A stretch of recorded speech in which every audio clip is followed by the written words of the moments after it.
syllabus given by NTA for the JEE NEET examination. Okay, so इसमें देख लो कौन कौन से टॉपिक इंक्लूडेड है, like electromagnetic radiations, photo electric effect, spectrum of hydrogen atom, PYQ in year 2021 in NEET examination. और वहाँ पे इसने ये करा था, उसने इतनी एक्यूरेट कैलकुलेशन दी थी कि यहाँ पे 219.3 एक ऑप्शन में था और 219.2 अदर ऑप्शन में था। Thermal equilibrium with the surrounding, इसको लिख लो, it is in thermal equilibrium with its surrounding. ठीक है, ये जिस सराउंडिंग में उससे थर्मल इक्विलिब्रियम है। ये तीन पॉइंट्स है जो कि काफी इंपॉर्टेंट है for the black body. Intensity increase हो रहा है, तो you can see this with increase of temperature intensity increases. But जैसे आप इंटेंसिटी इंक्रीज हो रहा है तो तुम देख सकते हो कि जो पीक है इस इंटेंसिटी का, उसका जो वेवलेंथ है वो स्लाइटली लो है। यहाँ पे देखो, यहाँ पे लिखा हुआ इस चीज। Welcome to Study Unscripted. Myself Saket, and this is the first lecture of Structure of Atom. So this is the syllabus given by NTA for the JEE NEET examination. Okay, so इसमें देख लो कौन कौन से topic included है, like electromagnetic radiations, photo electric effect, spectrum of hydrogen atom, Bohr model. और तुम इसको आराम से करके स्क्रीनशॉट ले लो और तुम देख सकते हो कौन कौन से सिलेबस इसमें इंक्लूडेड है। So we are going to do this chapter with the new PDF. ये न्यू एडिशन का PDF will get it from the NCERT के वेबसाइट पे। ठीक है, so let's get started with this. तो ये इंट्रोडक्टरी पार्ट है, यहाँ पे बस हमें एक इंपॉर्टेंट पॉइंट पे ध्यान देना है, that is what is the meaning of atom. So keep in mind this is the Greek word और ये बोलता है अटोमियो, दैट इज अनडिवाइडेबल। ओके, जिसको हम डिवाइड नहीं कर सके।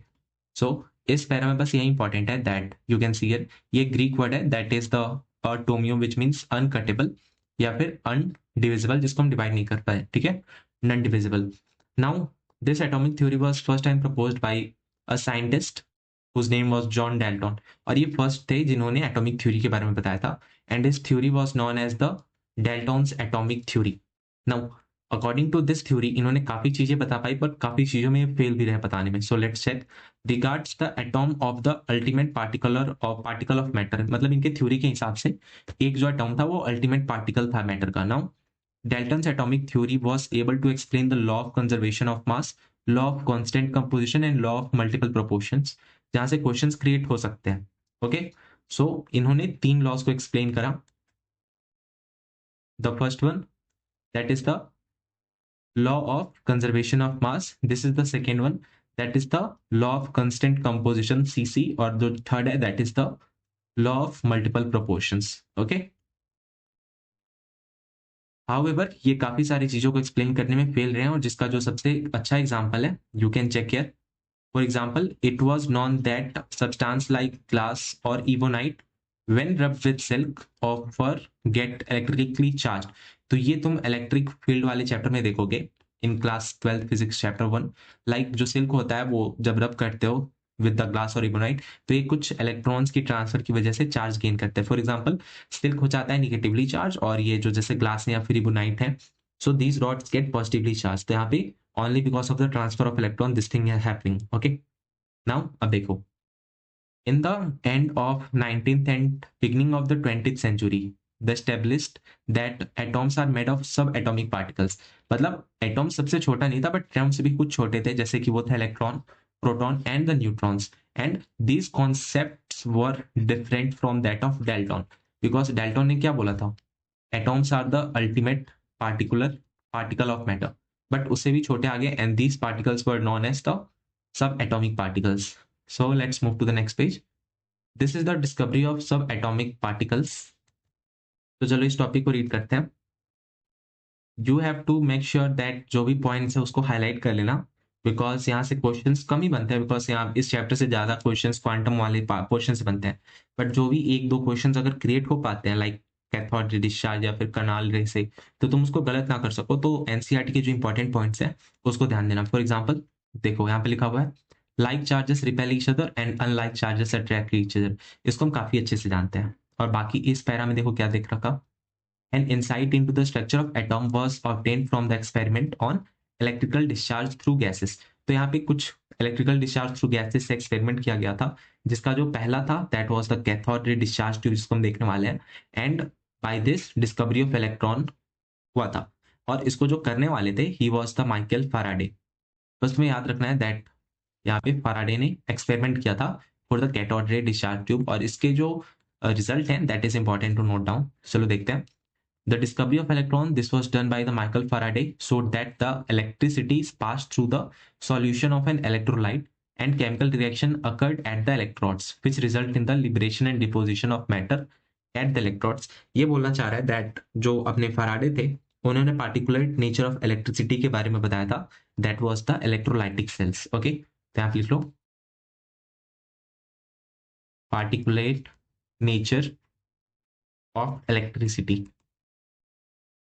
So let's move to the next para. You can read here. यहाँ पे सारे पॉइंट्स इंपॉर्टेंट नहीं है. फॉर एग्जाम्पल यहाँ पे मिड 1850 ये जो टर्म है इंपॉर्टेंट नहीं है, बट इसके जो रिजल्ट है और इसके जो मेन टर्म्स है दैट इज इंपॉर्टेंट, तो उस पर ज्यादा ध्यान दो बिकॉज ये चैप्टर अराउंड 45 पेजेस का है और अगर तुम हर लाइन को करते जाओ तो that is not worth it इस चैप्टर के लिए. ओके, सो अब देखो यहाँ पे फराडी ने एक एक्सपेरिमेंट किया which was the electrical discharge in partially evacuated tubes and these were the electron discharge tube. तो इसको देखो क्या था, ये इवैक्यूएटेड ट्यूब्स में हुआ था और इस एक्सपेरिमेंट का नाम था कैथोड रे डिस्चार्ज ट्यूब्स. तो इसको फिगर में देखो, पहले इसमें दे रखा this is the cathode ray discharge tube. Now you have to note that यहाँ पे जो निगेटिव है दैट इज कैथोड और जो पॉजिटिव है वो एनोड है और यहाँ पे वैक्यूम पंप है because these are the evacuated tubes. Now keep in mind this thing is happening at the high voltage and low pressure. और यहाँ पे जो एनोड है this is positively charge, cathode is negatively charge and when this cathode ray discharge tube with the perforation at anode, यहाँ पे देखो लिया रहा परफोरेशन एट एनोड और ये हाई वोल्टेज में दिख रहा है and this is the fluorescent coating of ZNS जिसकी वजह से विजिबल हो पाता है और जो करंट की डायरेक्शन होती है this is from cathode to anode. तो अब देखते हैं ये बनता कैसे है. So it is depicted in figure 2.1 that cathode ray tube is made up of glass containing two thin pieces of metal जिसको हम electrodes बोलते हैं. तो you have to keep in mind यहाँ पे एक और important point that these metals are making the electrodes. Okay, now the electrical discharge through the gases could be observed at only low pressure जिसको हमने देख लिया and at very high voltage. Okay, now the pressure of different gases could be adjusted by the evacuation of the glass tube. तो pressure यहाँ पे adjustable होता है that is at the low pressure हो रहा है तो. So when sufficiently high voltage is applied across the electrodes current flow from the stream of particles moving in the tube from negative electrode कौन सा है cathode है and to the positive electrodes that is the anode.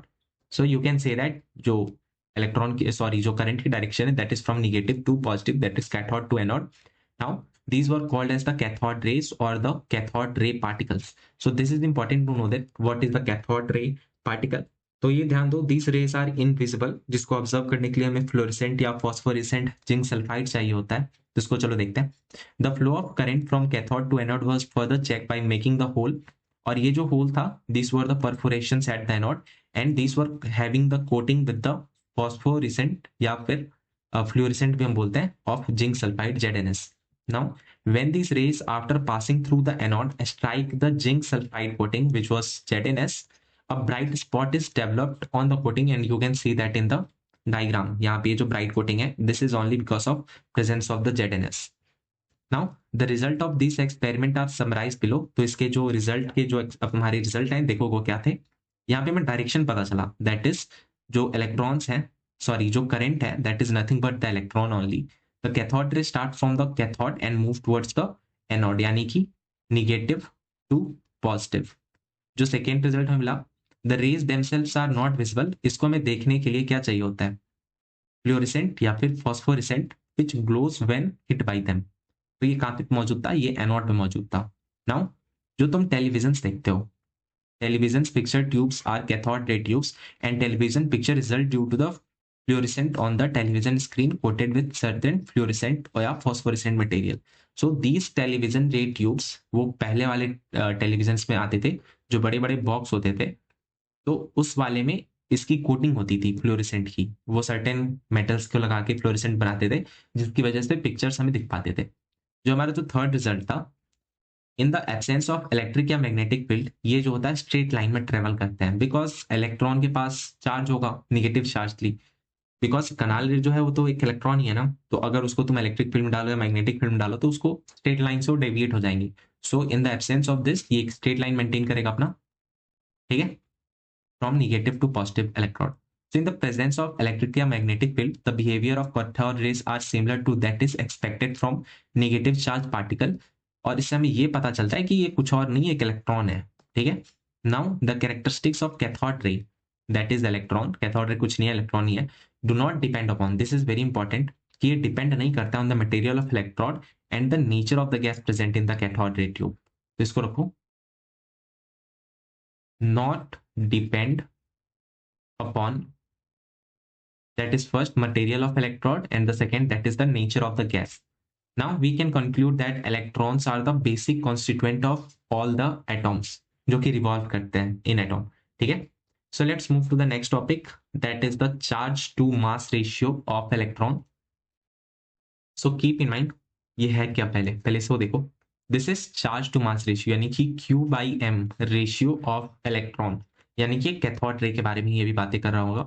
So let's read this. ये एक British physicist थे जिनका नाम था जे थॉमसन, इन्होंने एक्सपेरिमेंट को करा था और इन्होंने E/m रेशियो को मेजर किया था with the help of cathode ray tube. तो इससे क्वेश्चन राइज हो सकता है like charge to mass ratio of electron को फाइंड आउट करने के लिए किसका यूज हुआ था, तो तुम बोलोगे कि कैथोड रे ट्यूब का यूज हुआ था, बिकॉज आगे में एक कनाल रे भी मिलने वाला है। Okay, so on applying the electric and magnetic field, यानी कि तुम E लगाओगे या फिर B लगाओगे perpendicular to each other and these are perpendicular 90 degree to each other as well as path of the electron, और ये path के भी perpendicular है, keep in mind. Okay, so when only electric field is applied the electrons deviate from their path and hit the cathode ray tube at point A.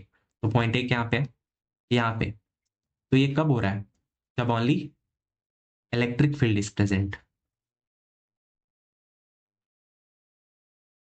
चलो देखते हैं बाकी क्या लिखा है। Similarly when only magnetic field is applied electron strike the cathode ray tube at point C by carefully balancing the electric and magnetic field it is possible to bring back the electron to path which is followed by the absence of both of them। ठीक है, तो कुछ नहीं बोल रहा है, suppose करो this is the cathode, this is the anode, यहां से तुम्हारी उसकी जो रे है वो निकलती है और ये रहा north pole, this is the south pole, this is the fluorescent screen और यहाँ पे एक मैग्नेट यूज हो रहा है। ठीक है, तो अगर तुमने सिर्फ इलेक्ट्रिक फील्ड दिया तो ये पॉइंट ए को जाके हिट करेगा बिकॉज ये डेविएट हो रहा है अपने पोजीशन से। फिर जब तुमने सिर्फ मैग्नेटिक फील्ड दिया तो ये पॉइंट सी पे डेविएट मतलब हिट करेगा, यानी कि अगेन डेविएट हो रहा है। But when you give the certain quantity जिसमें तुम्हारी इलेक्ट्रिक फील्ड इक्वल होगी या कैंसल आउट कर रहेगी मैग्नेटिक फील्ड को, ठीक है, and this both are perpendicular to each other and also to the path of the electron, keep in mind. तो ये एक स्ट्रेट लाइन पे जाएगा, जैसे कि एक एब्सेंस में जा रहा था ना, जब दोनों इलेक्ट्रिक या मैग्नेटिक फील्ड नहीं होते तब वो कहाँ जाता, एक स्ट्रेट लाइन को फॉलो करता। बट जब तुमने दोनों को सर्टेन अमाउंट में दिया कि दोनों एक दूसरे को कैंसल आउट करे तभी वो मिडल पोर्शन में जाएगा, और बस इसी चीज को ये बता रहा है। नाउ थॉमसन्स जो थे उन्होंने आर्ग्यू करा that the amount of deviation of particle from there path in the presence of electric और मैग्नेटिक फील्ड कुछ चीजों पर डिपेंड करता है, और वो कौन सी चीजें उनको देखो, दैट इज इंपॉर्टेंट। जो फर्स्ट पॉइंट है that the magnitude of negative charge of the particle, greater the magnitude of charge of particle, greater is the interaction of electric and magnetic field and thus greater is the deflection। तो ये जो para है this is very hard to understand, तो चलो इसको हम easy करते हैं। देखो ये बोल क्या रहा है, इसको इजी करने का बस एक ही तरीका है, इनके बीच में प्रोपोर्शनैलिटी या फिर इनवर्स जो भी रिलेशन उनको हम डायरेक्टली बोले और डायरेक्टली लिख लें। ठीक है, तो चलो मैं आप लिखते हैं, तो कीप इन माइंड द, आप लिखो मैग्नीट्यूड ऑफ निगेटिव चार्ज, यहाँ पे लिख लेते हैं, is directly proportional to interaction of, या interaction with लिखो ना, with B and E, यानी कि जितना ज्यादा मैग्नीट्यूड ऑफ निगेटिव चार्ज होगा उतनी ही इसकी हाई इंटरेक्शन होगी किसी मैग्नेटिक फील्ड से या फिर किसी इलेक्ट्रिक फील्ड से, और अगेन ये डायरेक्टली प्रोपोर्शनल होगा विद द डिफ्लेक्शन, जितना ज्यादा मैग्नीट्यूड ऑफ निगेटिव चार्ज होगा उसकी डिफ्लेक्शन उतनी ही ज्यादा होगी। ऑल्सो ध्यान देना ये जो मास होता है this is inverse of deflection, ये नेक्स्ट पॉइंट में मिलने वाला है।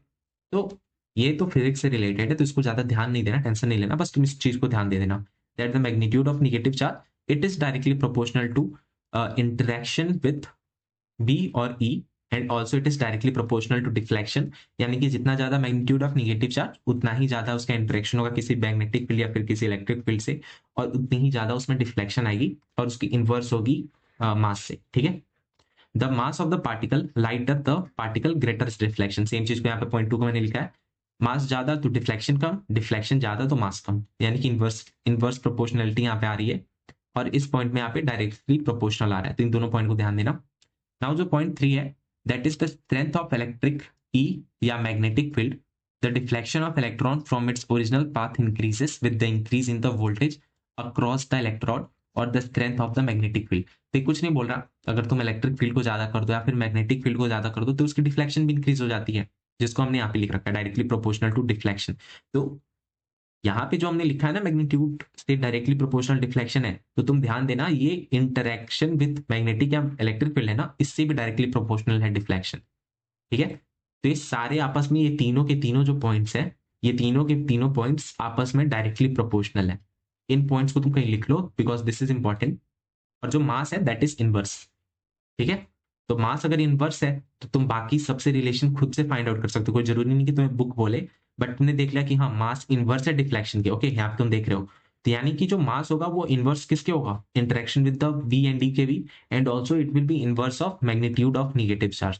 तो ऐसे करके तुम प्रोपोर्शनैलिटी इसको मेंटेन करो और ध्यान दो कैसे याद रखना है। ठीक है, नाउ यहाँ पे और किस पे डिपेंड कर रहा है, वोल्टेज पे भी है, बिकॉज वोल्टेज यहाँ पे हम बहुत हाई वोल्टेज ले रहे थे ना और लो प्रेशर में देख रहे थे। तो अगर ये पॉइंट्स प्रॉब्लम हुई अगर समझ में, तो तुम you can just move 20 second पीछे और देखो कि क्या मैंने बोला। ठीक है, बस मैं एक बार और रिपीट कर रहा हूँ because this is very important, और ये टीचर्स भी एक्सप्लेन नहीं करते बिकॉज दे विल से कि ये फिजिक्स से रिलेटेड है तो फिजिक्स वाले सर से पूछना है, ऐसे करके वो टाल देते हैं। तुम्हें बस ये ध्यान देना है दैट द मैग्नीट्यूड ऑफ जो निगेटिव चार्ज है that is nothing but the electron, this is directly proportional to interaction with magnetic field या फिर इलेक्ट्रिक फील्ड।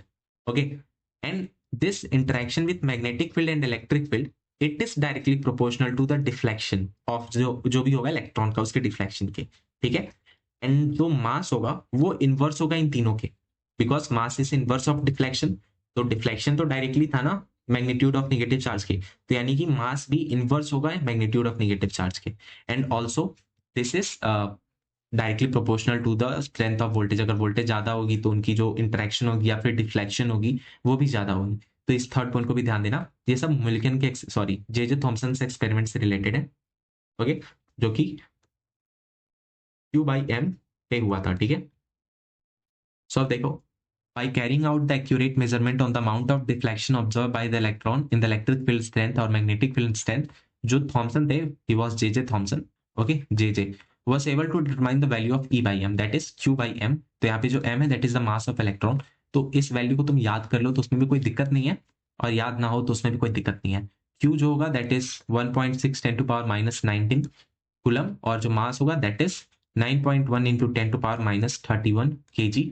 तुम जब इसको डिवाइड करोगे you will get this value. ठीक है, नाउ यहाँ पे जो एम है that is the mass of electron in kg, E जो है वो मैग्नीट्यूड ऑफ चार्ज है। तो यहाँ पे तभी तो हमने निगेटिव नहीं लिया ना बिकॉज ये मैग्नीट्यूड था, तो मैग्नीट्यूड में तुम निगेटिव कंसिडर नहीं करते हो। Since the electron is negatively charge तो charge on the electron is minus E. Okay, तो let's check the charge on electron. ये कुछ नहीं बोला बिकॉज चार्ज ऑन इलेक्ट्रॉन हमें पता है क्या होता है, -1.6 10 to power minus 19 कूलम। और जो मास है हमने फाइंड आउट कर लिया, ये ऐसे होता है और ये वैल्यू में याद भी होती है। तो इसको फाइंड आउट करने के लिए जो वर्क करा था it was done by the R.A.. Millikan, जिसको हम सिर्फ मिलिकन एक्सपेरिमेंट भी बोल देते हैं। इन्होंने ओएल डेटा ड्रॉप एक्सपेरिमेंट किया था। तुम्हें इस पॉइंट को ध्यान देना है, तुम्हें कुछ कुछ पॉइंट को ध्यान देना है, जैसे कि जो अपना पहला पॉइंट था, पहला पॉइंट क्या था अपना, फैराडे ने पार्टिकुलेट नेचर ऑफ इलेक्ट्रिसिटी के बारे में बोला था, तो हमने फैराडे के बारे में देखा था। Faraday and with some scientist उन्होंने कैथोड रे वाला एक्सपेरिमेंट भी करा था। ठीक है, फिर तुम्हारे जो जे थॉमसन आए, इन्होंने कौन सा एक्सपेरिमेंट करा, Q/m वाला एक्सपेरिमेंट करा। फिर अपनी नए साइंटिस्ट आए दैट इज द मिलिकन, और इन्होंने ओएल ड्रॉप एक्सपेरिमेंट करा। तो ये कुछ साइंटिस्ट हैं और इनके वर्क्स हैं, तो ये match the column type of questions में क्रिएट हो सकते हैं। So this is also important to note down, तुम्हें पता भी होना चाहिए नोट डाउन, इसमें कुछ करने का चीज है नहीं। अगर तुम्हारी एनसीईआरटी से क्वेश्चंस बन रहे हैं तो तुम्हें एनसीईआरटी गोन थ्रू होनी चाहिए अराउंड 3 to 4 टाइम्स। ठीक है, so it's not that tough. तो देख लो, ये कुछ नहीं है, बस मास फाइंड आउट करने का रेशियो तरीका बता रहा है, कुछ नहीं किया इसने, बस चार्ज से डिवाइड कर दिया है E/m रेशियो को। यानी कि जो तुमने E/m फाइंड आउट करा था ना 1.75 10 to power 11, उसको इसने चार्ज से डिवाइड किया तो ऑटोमेटिक तुम्हें मास तो मिल ही जाना है। Now let's move to the next, that is the discovery of proton and neutron. यहां तक तो हमने कैथोड से देखा कि कैसे इलेक्ट्रॉन की डिस्कवरी हुई। नाउ तो इस प्रोटॉन और न्यूट्रॉन के लिए तुम्हें एक न्यू तरीका देखना पड़ा, दैट वाज अ कनाल रे एक्सपेरिमेंट। कैसे हमने इसको करा, because to find out for the electron we use the cathode ray. ठीक है, जिसकी वजह से हमने कैथोड रे जनरेट किया, कैथोड रे ट्यूब से। ओके, और for finding out the proton and neutron we are going to use the canal ray. तो देखो कैसे होता है, electrical discharge carried out in a modified cathode ray tube led to the discovery of canal ray. तो तुम कह सकते हो canal ray is nothing but the modified way या मॉडिफाइड कैथोड रे ट्यूब ही होता है, कुछ नहीं होता, वो कैनाल रे कहलाता है। ठीक है, तो बस यहाँ पे ये प्रॉब्लम हो जाती है कि जैसे कि कैथोड रे में क्या था, वो इंडिपेंडेंट था nature of electrode and nature of gas, या मटेरियल ऑफ इलेक्ट्रोड और नेचर ऑफ गैस से। बट जब ये कैनाल रे ट्यूब की बारी आती है तब ऐसा नहीं हो पाता, बिकॉज ये डिपेंडेंसी शो करता है। So let's check now, canal ray carrying a positive charge particles, the characteristics of this positively charged particles are listed below। तो तुम कह सकते हो पहला जो मेजर डिफरेंस है बिटवीन द कैथोड रे और जो कैनाल रे है, दैट जो कैथोड रे था this was of the electron या निगेटिवली चार्ज पार्टिकल्स। बट जब तुम कन्वर्टेड या फिर क्या कह सकते हो तुम मॉडिफाइड कैथोड रे विच इज द कैनाल रे, जब तुम इसकी बातें करते हो तो this is based on the positive charge. तो देखो कैसे है, unlike cathode ray, mass of positively charged particles depend upon the nature of gas। Okay, तो ये भी एक डिफरेंस है कि जैसे कि जो अपना कैथोड रे था वो इंडिपेंडेंट था नेचर ऑफ गैस से, and also it was independent of material of electrode. But जब तुम कैनाल रे पे आते हो तो it is dependent on the nature of gas, okay, present in the cathode ray tube. Now this is simply positively charge gases ions, यानी कि जो नेचर ऑफ गैस होते हैं ना जिस पे डिपेंडेंट है, तो एक कुछ नहीं होते, बस एक पॉजिटिवली चार्ज गैसेस के आयंस होते हैं। Now the point number 2 है, that is the charge to mass ratio of particles depend upon the gas to which this originate। ठीक है, यानी कि जब तुम Q by M की बातें करोगी यहाँ पे तब भी हमें डिपेंडेंसी शो करने को मिलेगी, बिकॉज ये डिपेंड करेगा कि वो किस पार्टिकल से फॉर्मुलेट हुए हैं या ओरिजिनेट हुए हैं।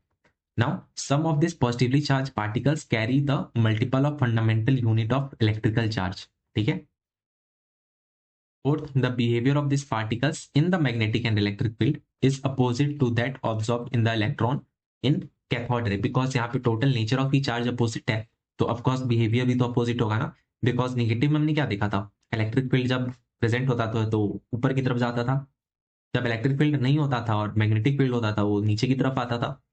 तो ये नेचर उसकी अपोजिट हो जाएगी जब हम कनाल रे में आएंगे, बिकॉज यहाँ पे पॉजिटिव चार्ज है। ठीक है, तो चलो देखते हैं आप क्या लिखा है नेक्स्ट पैरा में। The smallest and lightest positive ion was obtained from hydrogen and was called as proton H+। ये पॉजिटिवली चार्ज पार्टिकल को डिस्कवर किसने किया था और कब किया था? This was discovered in 1919।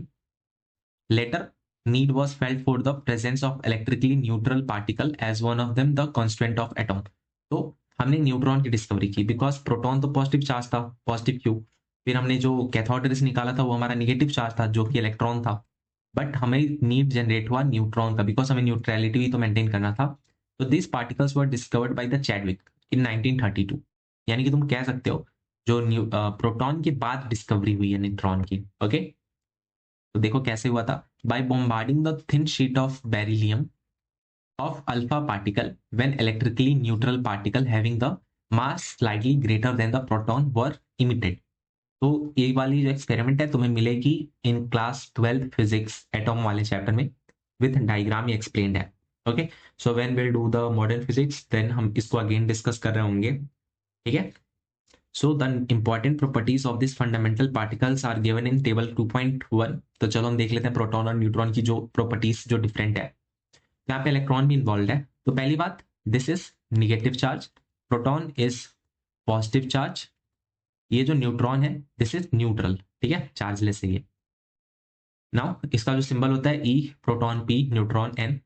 अब तुम देखो चार्ज कैसे है, मैग्नीट्यूड ऑफ चार्ज इलेक्ट्रॉन और प्रोटॉन दोनों पे सिमिलर होता है, बस यहाँ पे डिफरेंस है तो इनके साइंस में एक निगेटिव होता है तो एक पॉजिटिव होता है। रिलेटिव चार्ज यानी कि तुम Q से डिवाइड करोगे, यानी कि Q डिवाइडेड बाई Q, तो ये -1 आएगा, बिकॉज -1 कंटेंट होता है इलेक्ट्रॉन में, और +1 आएगा क्योंकि वहां पे +Q डिवाइडेड बाई +Q हो जाएगा +1। यहाँ पे जब तुम मास फाइंड आउट करोगे तो तुम्हें तो पता है कि तुमने कैसे मास फाइंड आउट करा था for electron, that was 9.1 × 10⁻31 kg, तो ये kg में है। बट जब तुम बातें करते हो न्यूट्रॉन की और प्रोटॉन की, तो प्रोटॉन हल्का हेवी होता है प्रोटॉन, बट कितने पॉइंट से हेवी होता है उसको देखना स्लाइटली। यहाँ पे देखो 1.67, ये यहाँ पे 1.674। ठीक है, यानी कि 0.002 इतना का डिफरेंस होता है, और इसकी वजह से तुम्हारी प्रोटॉन जो होती है हल्की सी हल्का होता है as compare to the neutron. और यहाँ पे m डिवाइडेड बाई u, ठीक है। तो जब तुम ऐसे करोगे तो यहाँ पे तुम्हें ये वाली वैल्यूज को याद रखना जरूरी है, जहाँ पे सबसे जो लाइटेस्ट है that is the electron, second lightest that is the proton, and जो थर्ड लाइटेस्ट या कह सकते हो जो हेवीएस्ट है इन तीनों में that is the neutron, and this is the approx m by u, यानी कि इसने अप्रोक्सीमेटली निकाला है। तो यहाँ पे इलेक्ट्रॉन की वैल्यू क्या आ रही है, 0 आ रही है। And this thing is important कि जब तुम m बाई u रेशियो की बातें करोगे तो यहाँ पे इलेक्ट्रॉन की वैल्यू आएगी 0, and for proton and neutron यहाँ पे हम मैग्नीट्यूड देख रहे हैं इसलिए इनकी वैल्यू 1 आएगी, ठीक है। So let's check the atomic models. अब डिफरेंट एटॉमिक मॉडल्स प्रपोज किए गए थे डिफरेंट साइंटिस्ट की तरफ से। तो इनका जो पहला एटॉमिक मॉडल हम देखने वाला है that is about the Thomson's model of atom. तो चलो देखते हैं। Observations obtained from the experiment mentioned the previous section have suggested जो डाल्टन्स के जो इंडिविजुअल एटॉम थे वो कंपोज होते थे सब एटॉमिक पार्टिकल्स के जो कैरी करते थे पॉजिटिव या नेगेटिव चार्ज। नाउ एक मेजर प्रॉब्लम आया before the scientist after the discovery of the sub atomic particles, ठीक है। तो वो जो प्रॉब्लम्स थे उनको देखो कौन कौन से थे। To account for the stability of atom. Now पहले तो हमें डेल्टॉन ने ये बताया कि जो एटॉम है वो सबसे मतलब छोटा पार्टिकल है, तो चलो प्रॉब्लम नहीं थी। But after discovery of the sub atomic particles हमें पता चला यहाँ पे निगेटिव चार्ज है, पॉजिटिव चार्ज है, न्यूट्रल चार्ज है, तो इनकी स्टेबिलिटी कैसे हो रही है। तो पहला प्रॉब्लम ये था। दूसरा था to compare the behaviour of element in terms of both physical and chemical properties. अब इनकी केमिकल्स और फिजिकल प्रॉपर्टीज में डिफरेंसेस थे, उनको हम कैसे टैकल आउट करेंगे। जो थर्ड प्रॉब्लम था to explain the formation of different kind of molecules by the combination of different atoms. Okay, now तुम जानते हो ना मॉलिक्यूल्स का जो फॉर्मेशन होता है, कंपाउंड जो भी फॉर्म होते हैं, this happens with the combination of atoms. तो ये भी प्रॉब्लम आ गई कि ये कैसे हो रहा है। जो फोर्थ था to understand the origin and nature the characteristics of electromagnetic radiations observe या एमिट कर रहा था जो भी एटॉम। तो हम देखेंगे कैसे इलेक्ट्रॉन्स इमिट करते हैं और एब्जॉर्ब भी करते हैं एनर्जीज को, ठीक है। तो ये टॉपिक सारे इंक्लूडेड है। Now you have to note one thing, यहाँ पे एक चीज ध्यान देना, जो एटॉम था इसके कई सारे मॉडल्स दिए गए, ठीक है, बट सब में कुछ ना कुछ कमी थी, सबने अपने आप को गलत साबित करा। बट लेटर ऑन जो बोर थे उन्होंने अपना कुछ दिया था, उनमें भी कुछ प्रॉब्लम थी, उसको भी उन्होंने टेकल आउट करा। फिर बाद में मॉडर्न एटॉमिक थ्योरी आई जिसमें हमने क्वांटम नेचर देखा। उसके बाद टोटल ओवरऑल स्टेबिलिटी की हम बातें करेंगे। तो जैसे जैसे हम एक एक मॉडल पढ़ते जाएंगे अपने दिमाग में उसके लिए फिक्स पॉइंट मत बना लेना कि ना दिस इज करेक्ट, बिकॉज सब में कुछ ना कुछ प्रॉब्लम है। और जब भी हम किसी मॉडल को पढ़ रहे होंगे उसके बाद हम उसके प्रॉब्लम को भी डिस्कस कर रहे होंगे। ओके, तो चलो अभी देख लेते हैं बॉक्स में क्या है। This is nothing but the Millikan का ऑयल ड्रॉप एक्सपेरिमेंट, ठीक है। हमने देखा था पीछे, हमने नोट डाउन भी किया था, मिल्कन ने ऑयल ड्रॉप मेथड से एक्सपेरिमेंट किया था, ठीक है। देखो इन्होंने अब क्या फाइंड आउट करा था, ये इंपॉर्टेंट है। ये जो भी एक्सपेरिमेंट है ना मिल्कन के, इससे हमें क्या फाइंड आउट हुआ था, हमें इससे चार्ज पता चला था। यहाँ पे देखो Millikan oil drop apparatus for measuring the charge e. Now यहाँ पे कुछ फोर्सेस को हमें यूज करना पड़ा था टू मेजर दिस। मिल्कन ने यूज करा था, उस दोनों फोर्सेस के नाम इंपॉर्टेंट है because this is present in the NCERT और इससे क्वेश्चन ओरिजिनेट हो सकते हैं। पहला था that is the gravitational force और दूसरा था that is the electrostatic force, ठीक है। तो इन दोनों फोर्स का यूज करना पड़ा था उनको। और यहाँ पे हमें इंटीग्रल वैल्यू मिली थी that is Q is equal to N E, जिसकी एन की वैल्यू कभी भी फ्रैक्शन में नहीं होती, ठीक है। तो ये हमेशा 1 2 3 ऐसे होल नंबर्स में होते हैं, ठीक है, ये फ्रैक्शंस में नहीं होते, बस इस चीज को ध्यान देना। नाउ यहाँ पे एक पॉइंट ध्यान दो, ये जो इनके एक्सपेरिमेंट का जो एपरेटस है, यहाँ पे एटोमाइजर यूज हो रहा है, टेलीस्कोप यूज हो रहा है, X ray from the sources use हो रहे हैं, स्मॉल होल्स प्रेजेंट हैं, charge particle that is positive, यहाँ पे प्लेट है जो निगेटिव है। तो इन चीजों को ध्यान देना, इनमें जो प्लेट यूज हुआ है वो निगेटिव था, जो चार्ज पार्टिकल यूज हुआ इनके एक्सपेरिमेंट में वो पॉजिटिव थे। यहाँ पे एटोमाइजर भी यूज हुए थे, यहाँ पे टेलीस्कोप भी यूज हुआ था, ठीक है। सो देखो अब क्या दे रखा है इसके बारे में, एक्सपेरिमेंट के बारे में। This method of oil droplet in form of mist produced by the atomizer were allowed to enter through the tiny holes जो present थे in the upper plate of the electrical condenser। फिर जो downward motion of this droplet, इसको view करने के लिए उन्होंने telescope लगाया था जो इक्विप था with the micrometer eyepiece. Okay, तो यहाँ पे आईपीस इक्विप्ड है। By measuring the rate of fall जितना भी ड्रॉपलेट का था, तो इसकी वजह से Millikan was able to measure the mass of oil droplet. Now जो भी एयर इनसाइड द चैम्बर थे उसको आयोनाइज किया by passing the beam of X-ray through it. Now the electrical charge on this oil droplet were acquired by collision with the gases ions. तो अलग अलग तरीके हैं जिसकी वजह से फाइंड आउट करा था, तो इतना कोई टफ नहीं है, बस तुम्हें ध्यान देना है मिल्कन के एक्सपेरिमेंट की वजह से हमें इसका मास तो पता चला ही चला, हमें इसकी जो मेजर इंपॉर्टेंस है, हमें चार्ज का पता चला था, ठीक है। And Millikan concluded that the magnitude of electric charge that is q on the droplet is always the integral multiple of electrical charge that is Q is equal to any, जिसको हम quantization of charge भी बोलते हैं और जिसको हम physics में भी पढ़ते हैं। और इसके तुमने न्यूट्रल से काफी सारे सॉल्व किए होंगे, so don't worry. So let's move. यहाँ पे देखो, जो मैंने पॉइंट्स बोला था कि हमें डिफरेंट मॉडल्स मिलने वाले हैं, उस पर कुछ बोला। Different atomic models were proposed to explain the distribution of these charge particles in an atom, although some of these models were not able to explain the stability of atom. So these two models, one proposed by Thomson and the other proposed by the Rutherford, इसको हम नीचे discuss करने वाले हैं।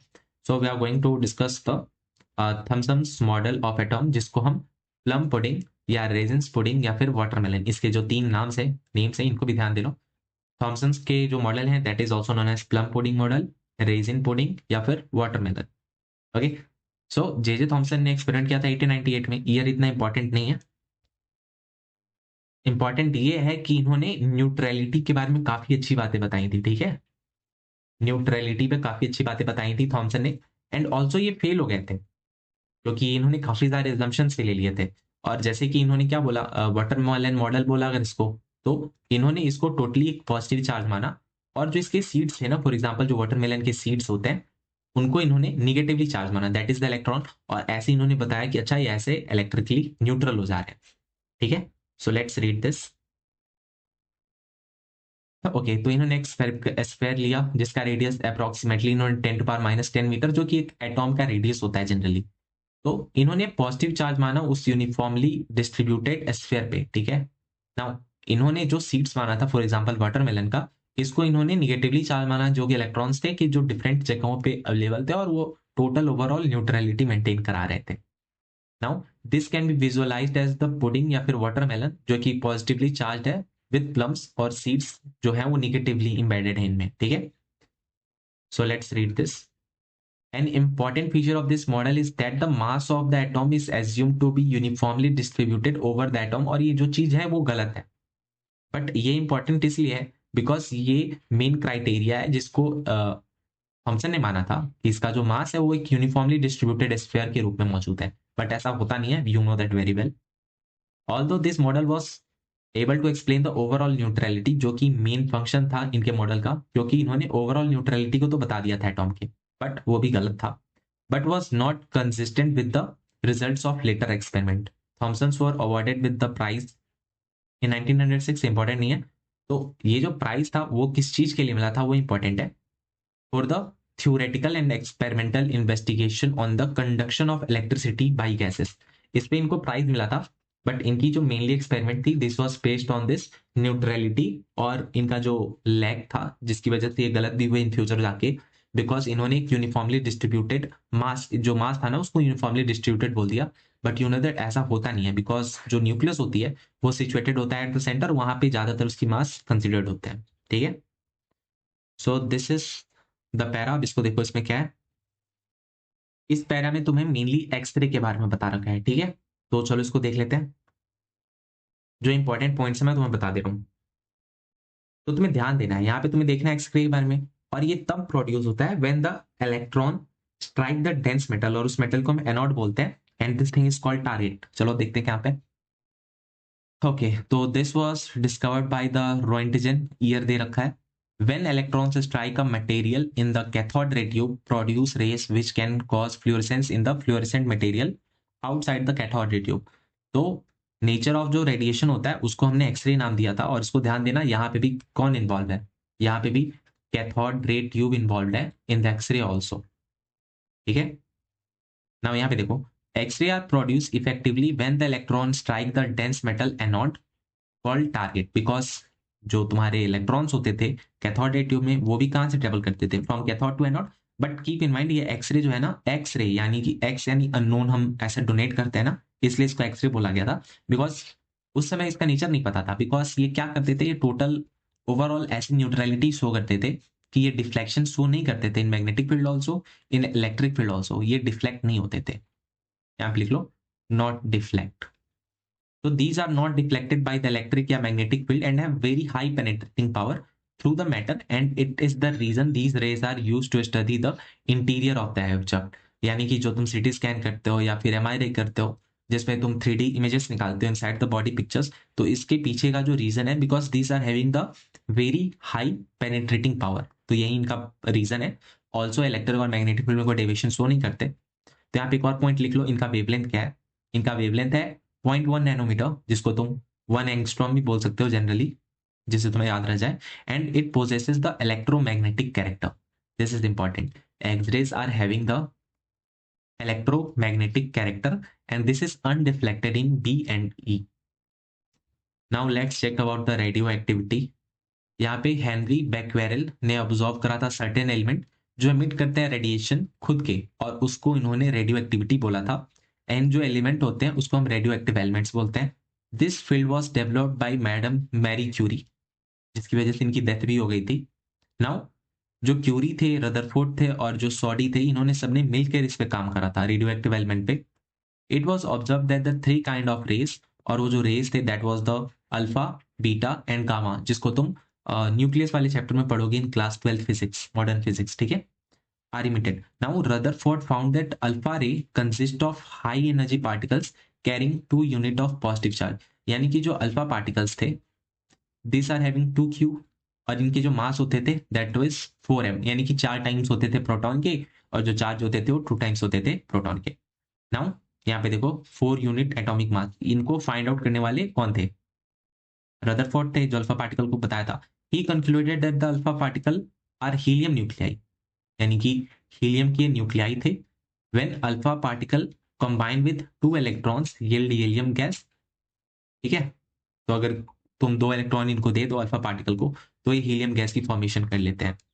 Now you have to see that यहाँ पे जो beta rays है these are negatively charged, okay, particles similar to electrons. Now जो gamma rays थे these were high energy radiations like X-ray and are neutral in nature, do not consist of particles. तो तुम एक point यहाँ पे ध्यान दे सकते हो, जो अल्फा रे थे तुम कह सकते हो ये क्या थे, हीलियम की न्यूक्लियाई थे। फिर जो बीटा रे थे these were similar to electrons, कह सकते हो similar, not I am not saying this is electron, but जो इनकी प्रॉपर्टीज तो जिनके नेचर थे वो सिमिलर थे, बिकॉज ये भी डेविएशन शो कर देता है इन मैग्नेटिक फील्ड या फिर इलेक्ट्रिक फील्ड। बट जब तुम गामा रे की बातें करते हो, सो ये काफी सिमिलर थे एक्सरे के।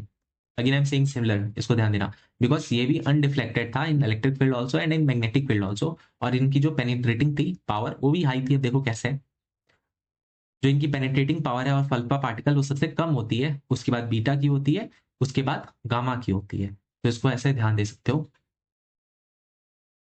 पेनिट्रेटिंग पावर हाईएस्ट किसकी होती है, गामा, देन होती है बीटा, देन होती है अल्फा, ओके। तो तुम ऐसे ध्यान दो, जो अल्फा होता है ना वो तो सोचो कि इसका वैल्यू 1 है, तो जो बीटा होगा ये होगा 100 टाइम्स अल्फा, इनकी जो पेनिट्रेटिंग पावर होगी, और जो गामा होगा दैट इज 1000 टाइम्स अल्फा, यानी कि तुम कह सकते हो गामा इज 10 टाइम्स बीटा। तो तुम यहाँ से क्वेश्चन खुद की ड्राइव कर सकते हो, तो ऐसा कोई प्रॉब्लम नहीं है। बट तुम एक पॉइंट ध्यान देना, यहाँ पे जो पेनिट्रेटिंग पावर एक्सरे का भी होता है ना, तो तुम ऐसे कर लेना कि पेनिट्रेटिंग पावर गामा की हाई होती है एज कंपेयर टू एक्सरे।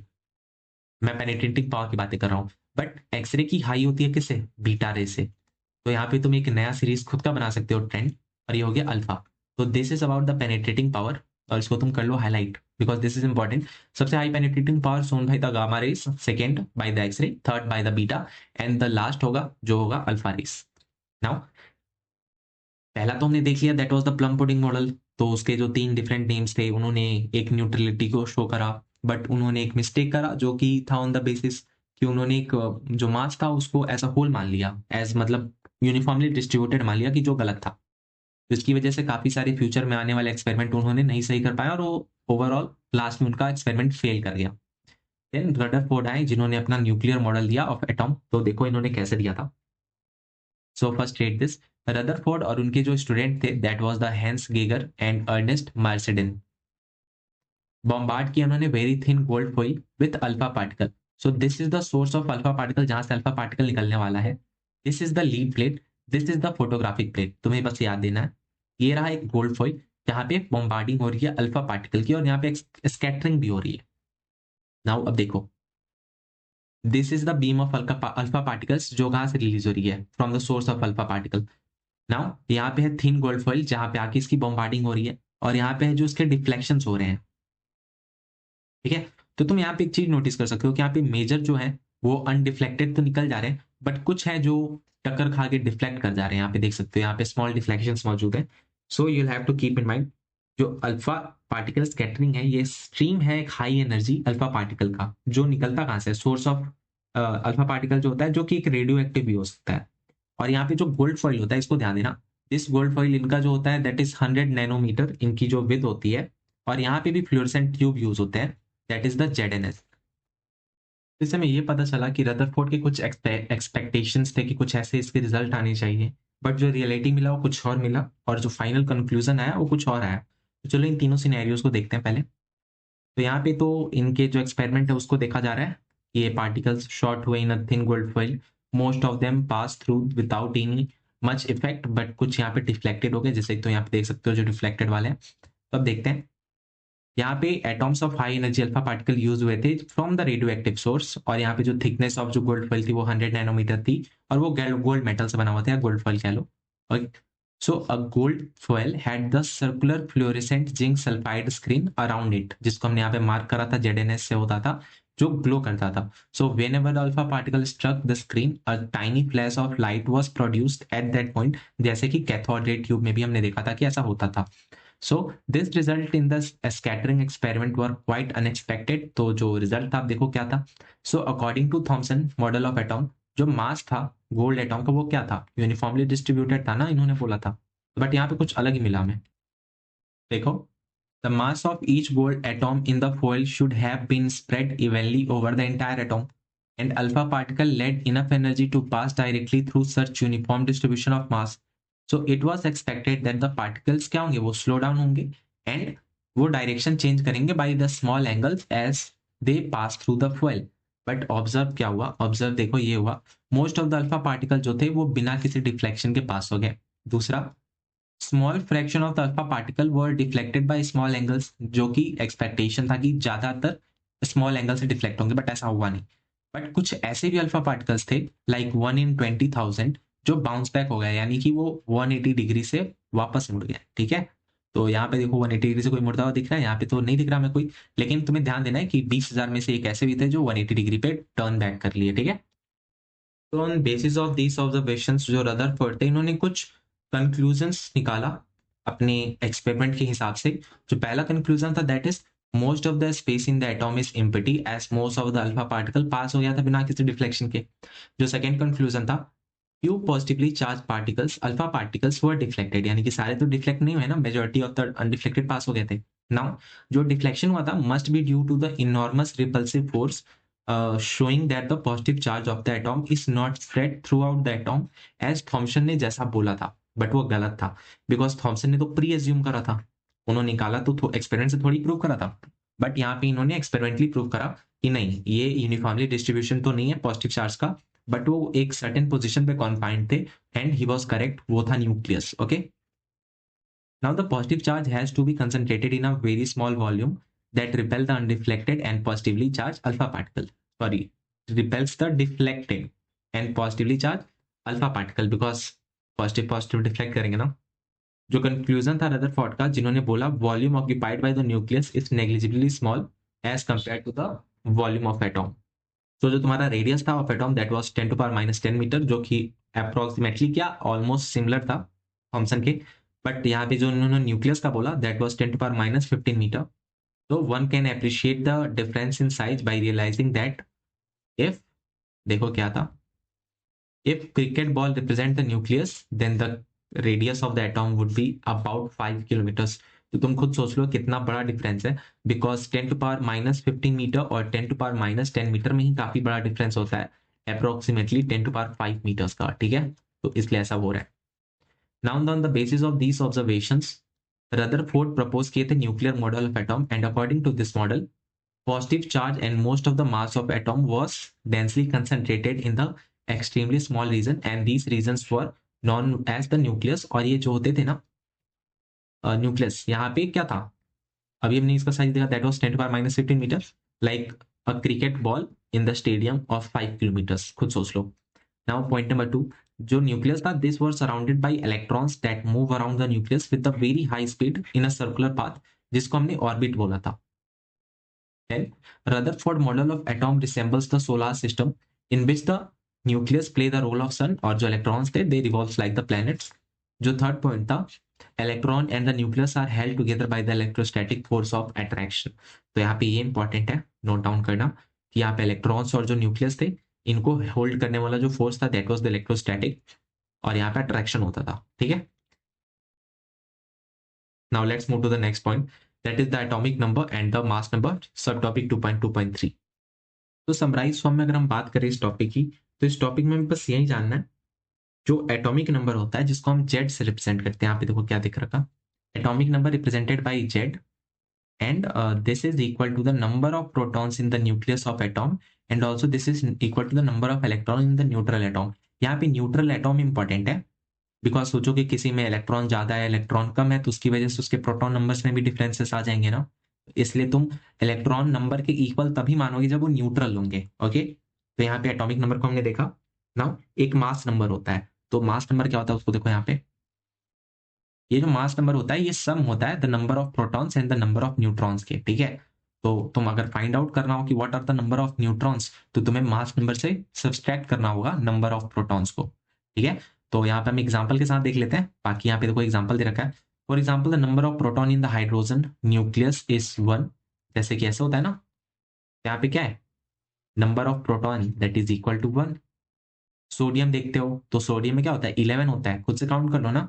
अगर सोडियम 1s1 ग्रुप में होता है तो सबसे ऊपर होता है hydrogen, then lithium, then sodium, तो ये इसका वैल्यू क्या होता है, 1 होता है, इसका वैल्यू 3 होता है, इसका वैल्यू 11 होता है, तो इसका जो वैल्यू 11 है, so this is nothing but the n, and n is nothing but the number of protons in the nucleus of an atom. ठीक है, तो तुम ऐसे करके फाइंड आउट कर सकते हो। और यहाँ पे एक न्यूक्लियॉन्स होता है टर्म, इसको ध्यान दो, ये क्या है, earlier proton and neutrons are present in the nucleus were collectively known as the nucleons।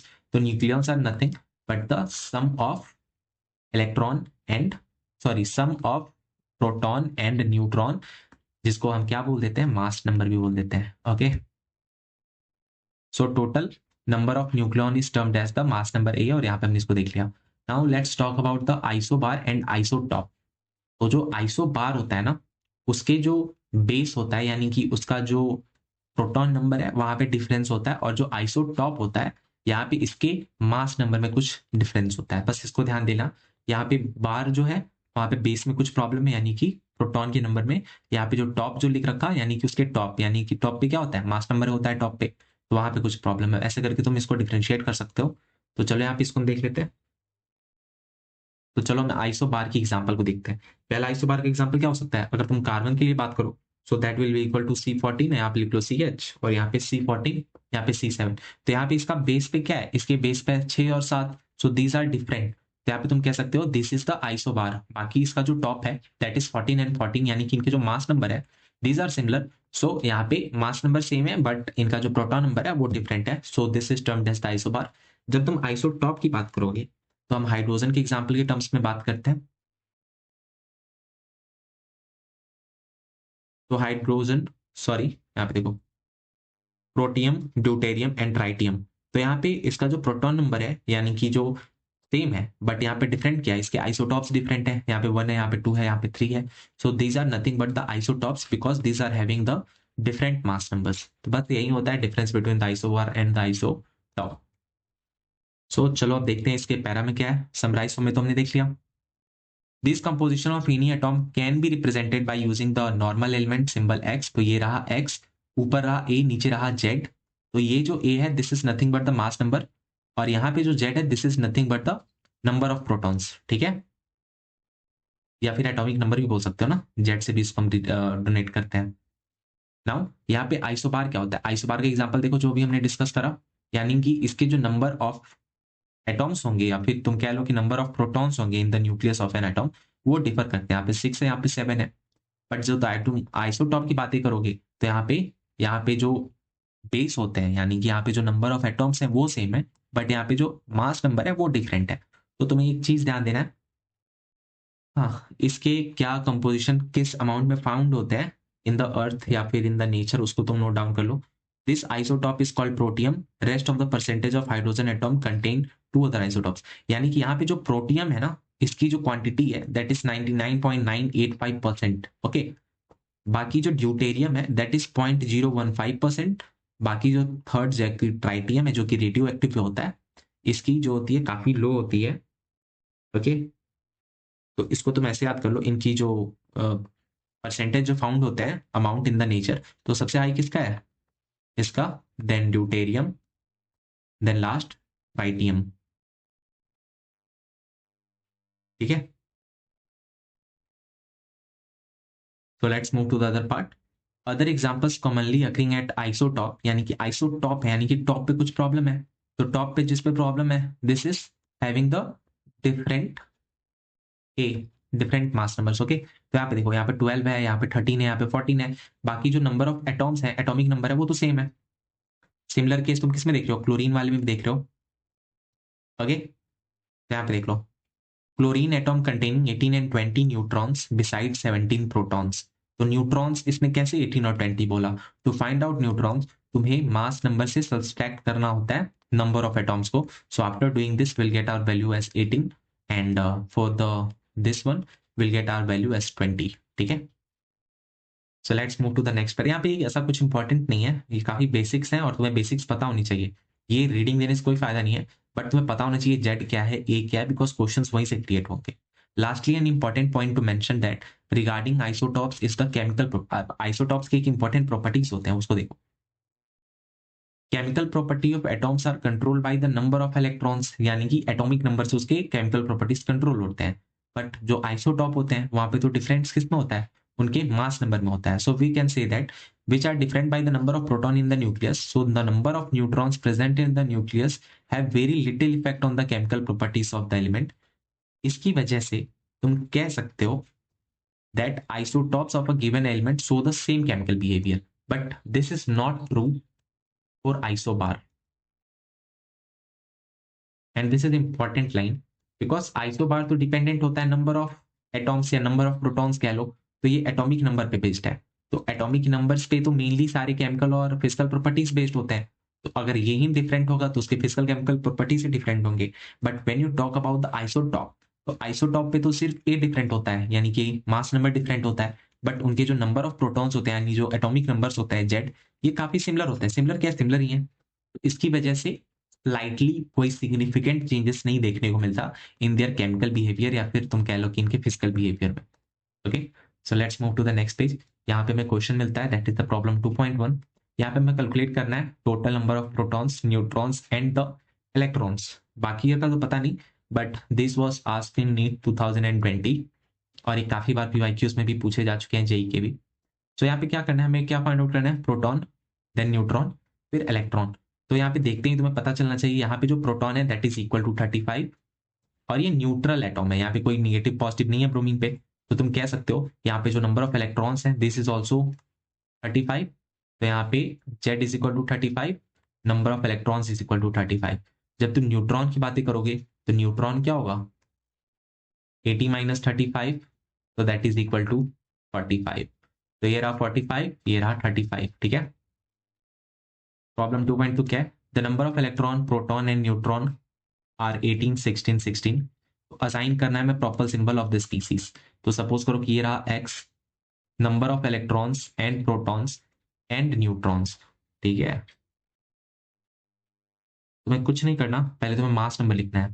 तो इलेक्ट्रॉन और प्रोटॉन में डिफरेंस है, तुम देख सकते हो ना, 18 और 16, यानी कि यहाँ पे 2 निगेटिव होगा बिकॉज इलेक्ट्रॉन ज्यादा है. बाकी यहाँ पे क्या है? प्रोटॉन का नंबर है 16 और न्यूट्रॉन कितना है? Neutron is also 16. तो 16 plus 16 is equal to mass number A, so that is equal to 32. तो ये हो गया 32. सो 32 इसका हो गया मास नंबर, 16 हो गया इसका एटॉमिक नंबर, और 2 माइनस हो गया इस पे इलेक्ट्रॉन की संख्या जो एक्स्ट्रा है. तो इसकी वजह से हम कह सकते हैं this is sulphur with 2 electron जिसके पास एक्स्ट्रा है. तुम देख सकते हो यहाँ पे स्पीसीज नॉट, देखो ये न्यूट्रल नहीं है, बिकॉज न्यूट्रल इसलिए नहीं है, यहाँ पे इलेक्ट्रॉन और प्रोटॉन की जो नंबर्स हैं this are not equal. Equal नहीं है तो ये न्यूट्रल नहीं है. बिकॉज यहाँ पे इलेक्ट्रॉन ज्यादा है ना, 18 है, यहाँ पे 2 इलेक्ट्रॉन ज्यादा है as compare to the proton जो कि 16 है। तो यहाँ पे एक्सेस ऑफ इलेक्ट्रॉन है और जिसको हमने इस सिंबल से शो करा है, ठीक है। बाकी यहाँ पे कुछ नहीं है extra. So what were the drawbacks of Rutherford model, तो चलो देखते हैं इनमें भी कुछ कमियां थी, वो कौन सी थी। तो जो इनके जो ड्रॉबैक्स उनको हम देखते हैं। पहला जो रदरफोर्ड ने क्या बोला था, सोलर सिस्टम की तरह बिहेव करता है, इलेक्ट्रॉन एक सर्टेन ऑर्बिट में मूव करता है। ओके, चलो देखते हैं इनमें क्या प्रॉब्लम्स आए थे। Rutherford nuclear model was atom was like a small scale solar system with the nucleus playing the role of the sun and the electrons as playing the role of the planets. When the classical mechanics is applied to the solar system, it shows that the planet describe well-defined orbits around the sun. We know that कि जिसमें planet move करते हैं उसको हम orbit बोलते हैं. Also, the gravitational force between the planet is given by the expression gm1 m2 r square जो हम gravitation chapter में देखते हैं। यहाँ पे ये masses हैं and r is the distance of separation of two masses जो कि दे रखा है। g है gravitational constant जिसकी वैल्यू होती है 6.67 into 10 to power minus 11. So the theory can also calculate the precisely the planetary orbit and these are in the agreement with the experimental measurements. Okay. But जब हम similarity देखते हैं इनकी solar system के साथ nuclear model को, तो हमें पता चलता है जो इलेक्ट्रॉन्स होते हैं should move around the nucleus in a well defined orbits. Okay, now जो कूलम्ब फोर्स यहाँ पे अप्लाई होते हैं, कूलम्ब फोर्स क्या होता है, बिकॉज प्लैनेट्स तो क्या था वो चार्ज नहीं होते, बट यहाँ पे जब तुम इलेक्ट्रॉन्स की बातें करते हो या फिर तुम न्यूक्लियस की बातें करते हो तो यहाँ पे चार्ज मौजूद होते हैं और यहाँ पे एक सर्टेन डिस्टेंस भी है जिसको हम आर से प्रेजेंट कर रहे हैं। सो बिकॉज ऑफ दिस यहाँ पे कूलम्ब फोर्स है। बट जब तुम प्लैनेट्स की बातें कर रहे हो तो यहाँ पे ग्रेविटेशनल फोर्स है। नाउ यहाँ पे देखो, between the electron and the nucleus mathematically कुछ सर्टेन वैल्यू ऑफ डिफरेंस होता है, गैप होता है, सिमिलरली ग्रेविटेशनल फोर्स के, जो कि प्लैनेट्स में हम देखते थे। However when a body is moving in an orbit it undergoes the acceleration. तो ये इंपॉर्टेंट बात है। अब तुम बोलोगे कि प्लैनेट क्यों नहीं जा रहे, प्लैनेट इसलिए नहीं जा रहे बिकॉज प्लैनेट चार्ज बॉडी नहीं है, प्लैनेट न्यूट्रल है, बट जो इलेक्ट्रॉन है या न्यूक्लियस है वो तो चार्ज है। तो इलेक्ट्रॉन अगर मूव कर रहा है तो इलेक्ट्रोमैग्नेटिक रेडिएशन शो करेगा बिकॉज वो एक्सेलरेट कर रहा है, वो एक चार्ज बॉडी है। So even it is moving with the constant speed in an orbit because of the changing direction, acceleration generate होगा, because यहाँ पे डायरेक्शन तो चेंज हो रहा है ना, भले ही तुम्हारा स्पीड कांस्टेंट है उससे हमें मतलब नहीं है, स्पीड कांस्टेंट है बट डायरेक्शन चेंज हो रहा है, यानी कि वहां पे एक्सेलरेशन जनरेट हो सकता है। So the electron in the nuclear model describe the planet like orbit is under the acceleration and according to the Maxwell, इन्होंने बोला कि अगर वो एक्सेलरेट कर रहा है तो वो एक्सेलरेट करने के बाद अपनी इलेक्ट्रोमैग्नेटिक रेडिएशन भी शो करेगा, और अगर वो ऐसा शो करेगा फिर इलेक्ट्रॉन इमिट कर देगा रेडिएशन और इसकी वजह से उसकी जो ऑर्बिट होगी वो श्रिंक हो जाएगी और 10 to power -8 सेकेंड में स्पाइरल डाउन हो जाएगा इलेक्ट्रॉन टू द न्यूक्लियस। वैसा ऐसा हो नहीं रहा है। ये किसकी थ्योरी थी, इन्होंने मैक्सवेल ने बोला था। अब देखो मैक्सवेल ने क्या बोला था एग्जैक्टली, हमने तो अभी समराइज फॉर्म में मैंने बता दिया, वो तुमने समझ लिया, ठीक है। तो this feature does not exist for the planet, क्या ये जो इलेक्ट्रोमैग्नेटिक रेडिएशन वाला है, बिकॉज प्लैनेट आर अनचार्ज, मैं बार बार बोल रहा हूँ यहाँ पे। Therefore electron in an orbit will emit the radiation, ठीक है, बिकॉज इलेक्ट्रॉन मूव कर रहा है, इसके पास एक्सेलरेशन है, बिकॉज भले ही इसकी कांस्टेंट स्पीड है बट डायरेक्शन तो चेंज हो रही है ना ऑर्बिट में, तो इसकी वजह से एक्सेलरेशन आया, एक्सेलरेशन की वजह से इसके पास इलेक्ट्रोमैग्नेटिक रेडिएशन आया, ठीक है। नाउ द ऑर्बिट विल दस कंटिन्यू टू श्रिंक, अगर इलेक्ट्रोमैग्नेटिक रेडिएशन है तो फिर ऑर्बिट तो इसकी श्रिंक हो जाएगी, orbit shrink.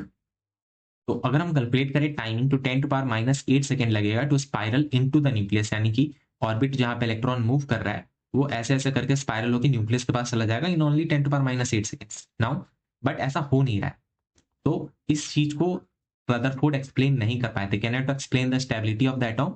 And if the motion of electron is described on the basis of classical mechanics and the electromagnetic theory, you may ask that since the motion of electron in an orbit is leading to the instability of atom, then why not consider the electron as stationary? तुमने बोला कि चलो ठीक है electron घूम रहा है तो इसकी वजह से इलेक्ट्रोमैग्नेटिक रेडिएशन आया जिसकी वजह से उसको श्रिंक कर जाना चाहिए था, पर अच्छा श्रिंक नहीं कर रहा है तो क्यों नहीं हम इलेक्ट्रॉन को एक स्टैटिक मान ले कि वो रुका हुआ है, ऑर्बिट में रुका हुआ है। बट हम ऐसा नहीं मान सकते। अगर तुमने ऐसा मान लिया तो वो जो इलेक्ट्रॉन है वो कहाँ चला जाएगा, न्यूक्लियस के पास चला जाएगा, खींचा चला जाएगा, और वो मिनिएचर मॉडल हो जाएगा थॉमसन के हिसाब से।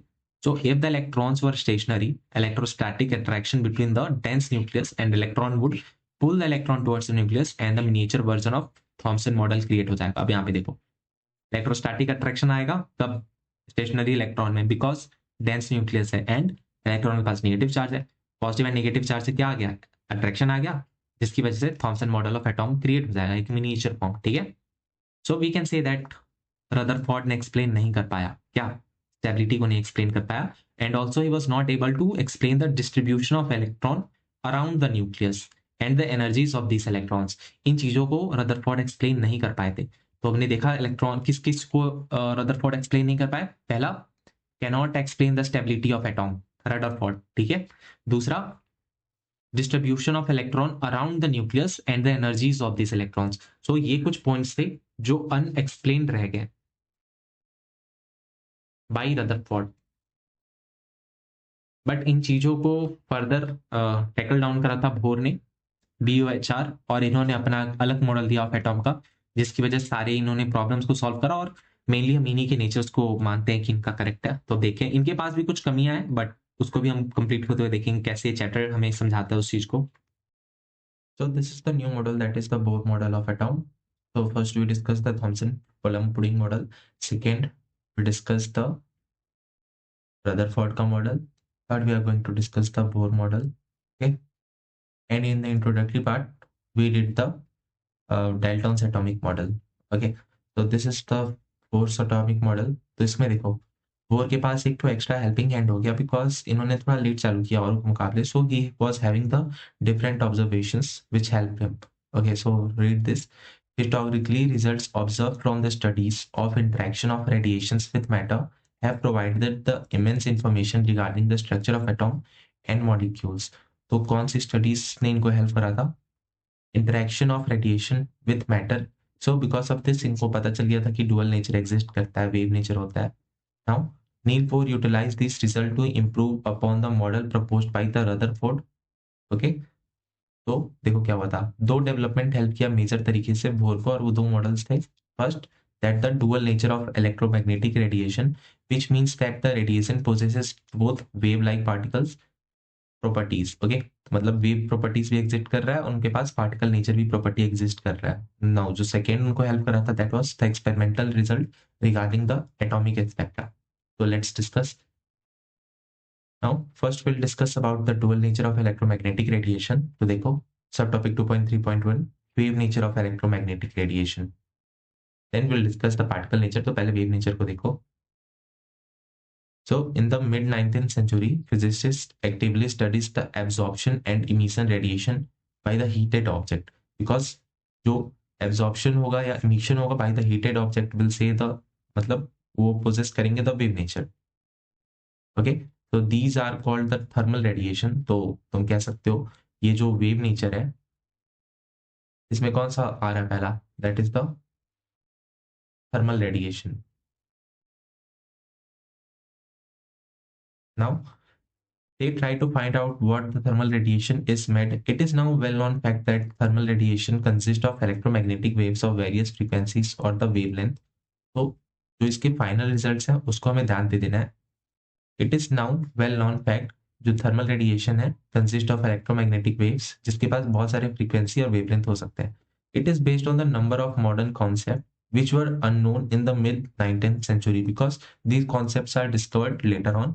Now, first active studies of thermal radiation law occurred in the 1850s, that is only the mid 19th century, and the theory of electromagnetic wave and the emission of such wave by the accelerating charged particles were come to known. Okay, तो देखो, he was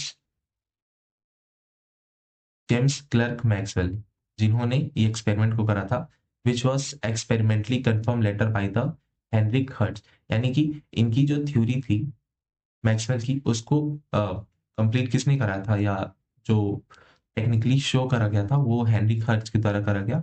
now जो James Maxwell थे in 1870 was first to give the comprehensive explanation. तो जो explanation था that is important, so highlight this, Maxwell, और इनका explanation था about the interaction between the charged bodies and the behavior of electrical and the magnetic field on the macroscopic level. We are not talking about the micro यानी कि small level हो गया, यहाँ पे macro बात करना है। He suggested that the electrically charged particles, जिनके पास कोई charge होगा, वो negative हो या positive हो, under the acceleration, alternating electrical and magnetic fields are produced and transmitted. These fields are transmitted in the forms of waves, जिसको हम electromagnetic waves या electromagnetic radiations बोलते थे। यानी इनके तरफ से बोला गया दैट इलेक्ट्रोमैग्नेटिक वेव हो या इलेक्ट्रोमैग्नेटिक रेडिएशन हो, these are shown by only the charged particles. Okay, now light is the form of radiation known from the early days, and the speculations about its nature dates back to the ancient times. तो earlier times में क्या था कि light is a form of radiation, but later on we got to know that it is a wave plus particle, दोनों है, but earlier times से बातें कर रहे हैं. Now in earlier days जो न्यूटन थे, light was supposed to made up of the particles, that was the corpuscles also. It was only in the 19th century when the wave nature of light was established.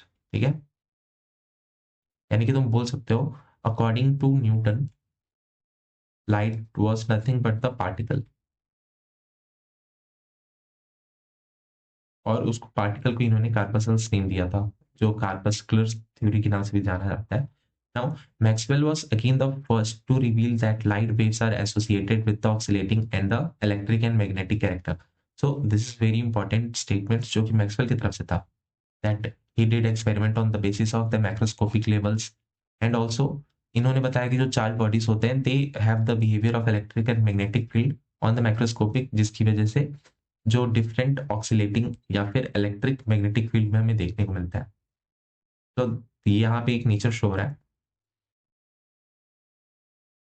यहाँ पे देखो, the electric and magnetic field E and B components of electromagnetic waves. These components have the same wavelength, frequency, speed and amplitude, but vibrate in two mutually perpendicular planes. So again this is important कि यहाँ पे जो waves है like E के और B के, they are having the same wavelength, same frequency, same speed, same amplitude, but इनमें जो difference है only that कि ये vibrate कर रहे हैं two mutually perpendicular planes में. So we can very easily say that यहाँ पे जो E है that is perpendicular to B, and also this is perpendicular to the direction of propagation of the wave.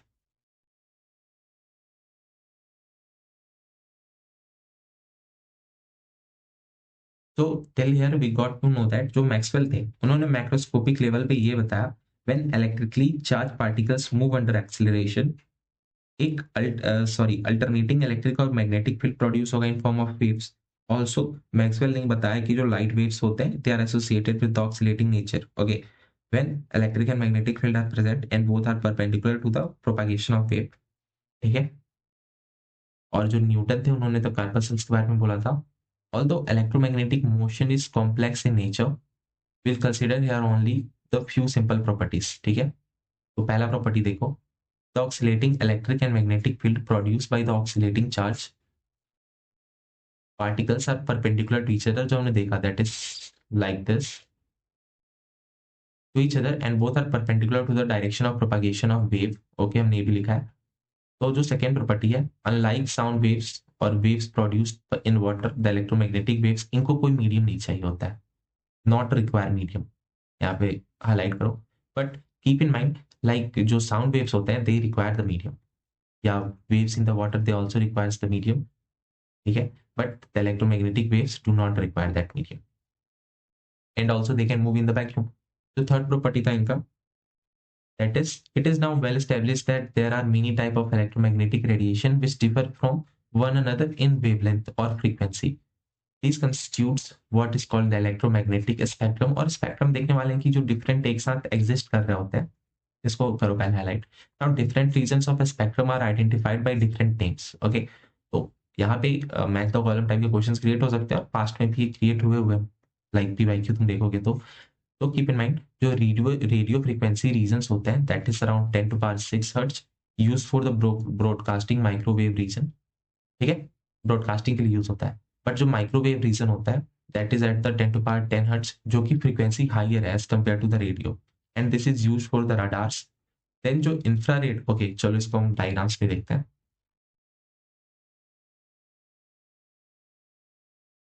तो here it is. ठीक है, this is the radio, this is the microwave.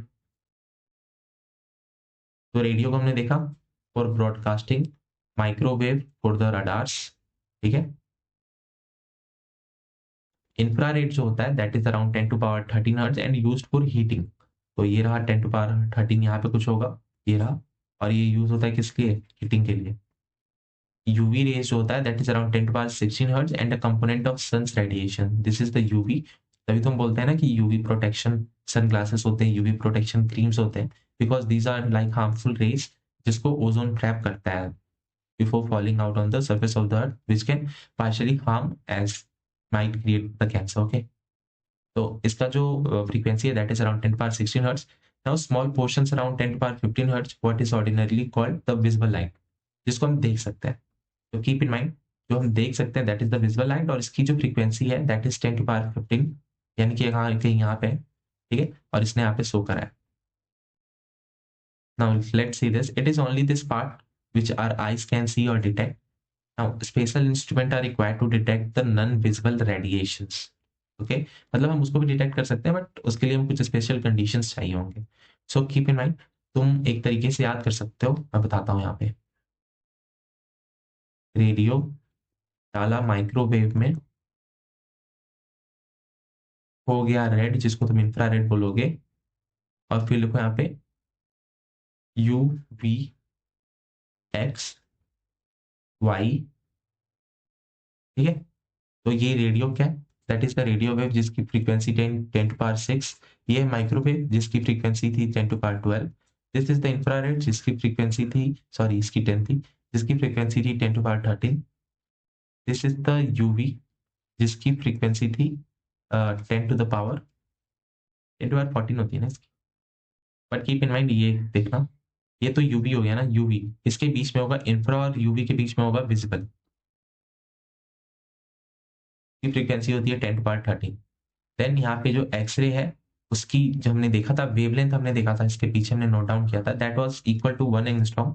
अब इसकी frequency यहाँ से note कर लो, that is equal to 10⁻18 hertz. Okay, और जो सबसे हाईएस्ट फ्रीक्वेंसी होती है वो होती है गामा रेज की, दैट इज 10⁻24, 10⁻20 से लेके 10⁻24 हर्ट्ज तक, आप ऐसे लिख सकते हो।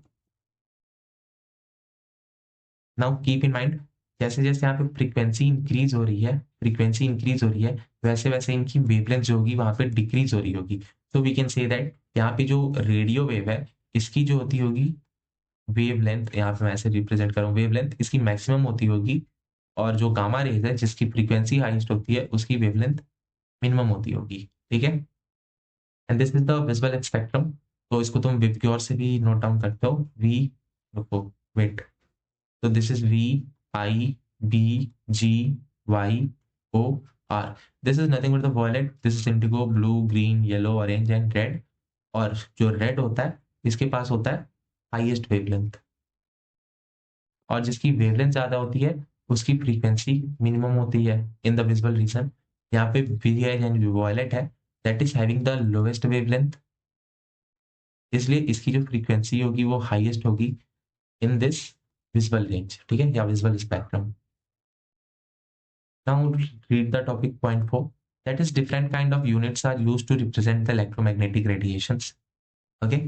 So these radiations are characterized by the properties जिसको हम फ्रीक्वेंसी से रिप्रेजेंट करते हैं, तो V से इसने ऐसा लिखा हुआ जिसको मैं यहाँ पे डोनेट कर रहा हूँ, and this is the wavelength. तो ऐसा unit of frequency that is hertz, तो तुम्हें ध्यान देना है क्योंकि हर्ट्ज साइंटिस्ट ने ही इसको एक्सपेरिमेंटली डिटरमाइन किया था, जिनका टाइटल हर्ट्ज था, ठीक है, उनके नेम में जो उनका लास्ट नेम था दैट वाज हर्ट्ज, देखो हेनरिच हर्ट्ज। तो इसको रिप्रेजेंट करने के लिए एच जेड या फिर इनवर्स ऑफ सेकेंड यूज करते हैं। It is defined as the number of waves that passes out in a given point in 1 second, ठीक है, इन 1 सेकेंड, इसलिए सेकेंड इनवर्स में है। Now wavelength would have the unit of length, because wavelength का unit होता है जो metre होता है, that is dimension equal to L, ठीक है, एंड यू नो दैट ऐसा unit of length is metre. Since electromagnetic radiation consists of different kind of wave of much smaller wavelength, now smaller unit are used इसके लिए, that is only the meter। तो यहाँ पे देखो in vacuum all type of electromagnetic radiation regardless of wavelength travel. तो vacuum में क्या होता है, जो स्पीड होती है ना इलेक्ट्रोमैग्नेटिक वेव्स की, that is equal to the speed of light, and it is equal to 10⁸ metre per second, जिसको अगर तुम ज्यादा करेक्ट फॉर्म में देखो तो दैट इज इक्वल टू 2.9979, ठीक है, तो ये ज्यादा प्रिसाइज हो गया।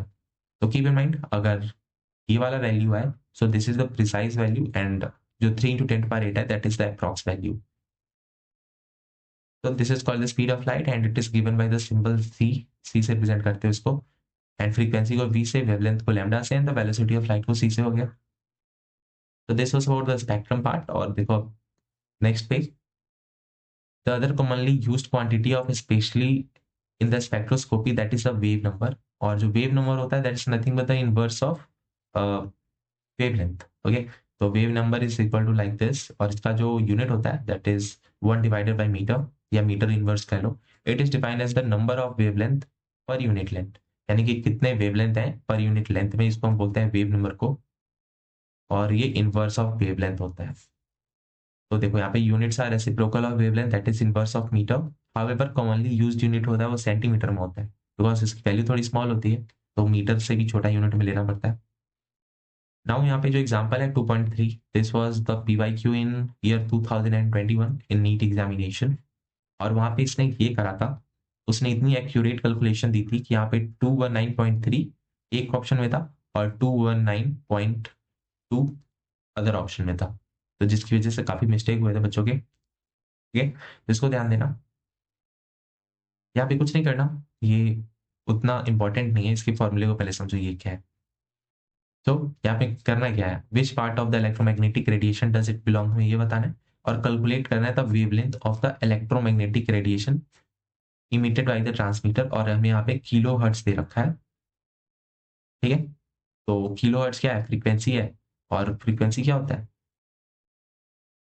दिस इज द फ्रीक्वेंसी, तो फ्रीक्वेंसी आ गया, तो इसकी वजह से हमें लैम्डा मिल जाएगा।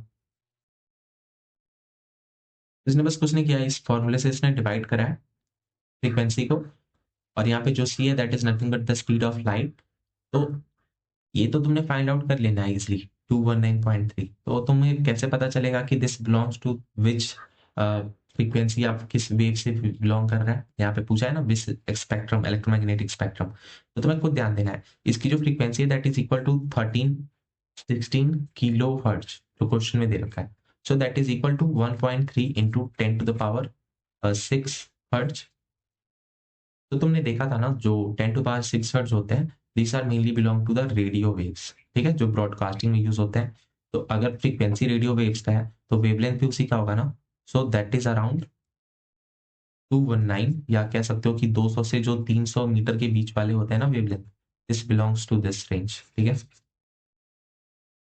नाउ प्रॉब्लम 2.4, यहाँ पे अगेन हमें वेवलेंथ रेंज फाइंड आउट करना है ऑफ द विजिबल स्पेक्ट्रम, जो वॉयलेट का है और यहाँ पे रेड का है। तो हमें बताना है कि इसकी जो रेंज है वो क्या है। ठीक है, तो पहले हम किसकी बता रहे हैं, पहले हम बता रहे हैं ऑफ वॉयलेट। ठीक है, तो वॉयलेट की वेवलेंथ लो होती है, यानी कि इसकी फ्रीक्वेंसी हायर होगी। Again we are going to use the same formula in which frequency is equal to speed of light divided by wavelength. तो यहाँ पे तुम्हें एक सर्टेन वैल्यू मिल जाएगा, फिर जो हायर वेवलेंथ है रेड का तुम उससे डिवाइड करोगे, दैट इज 750।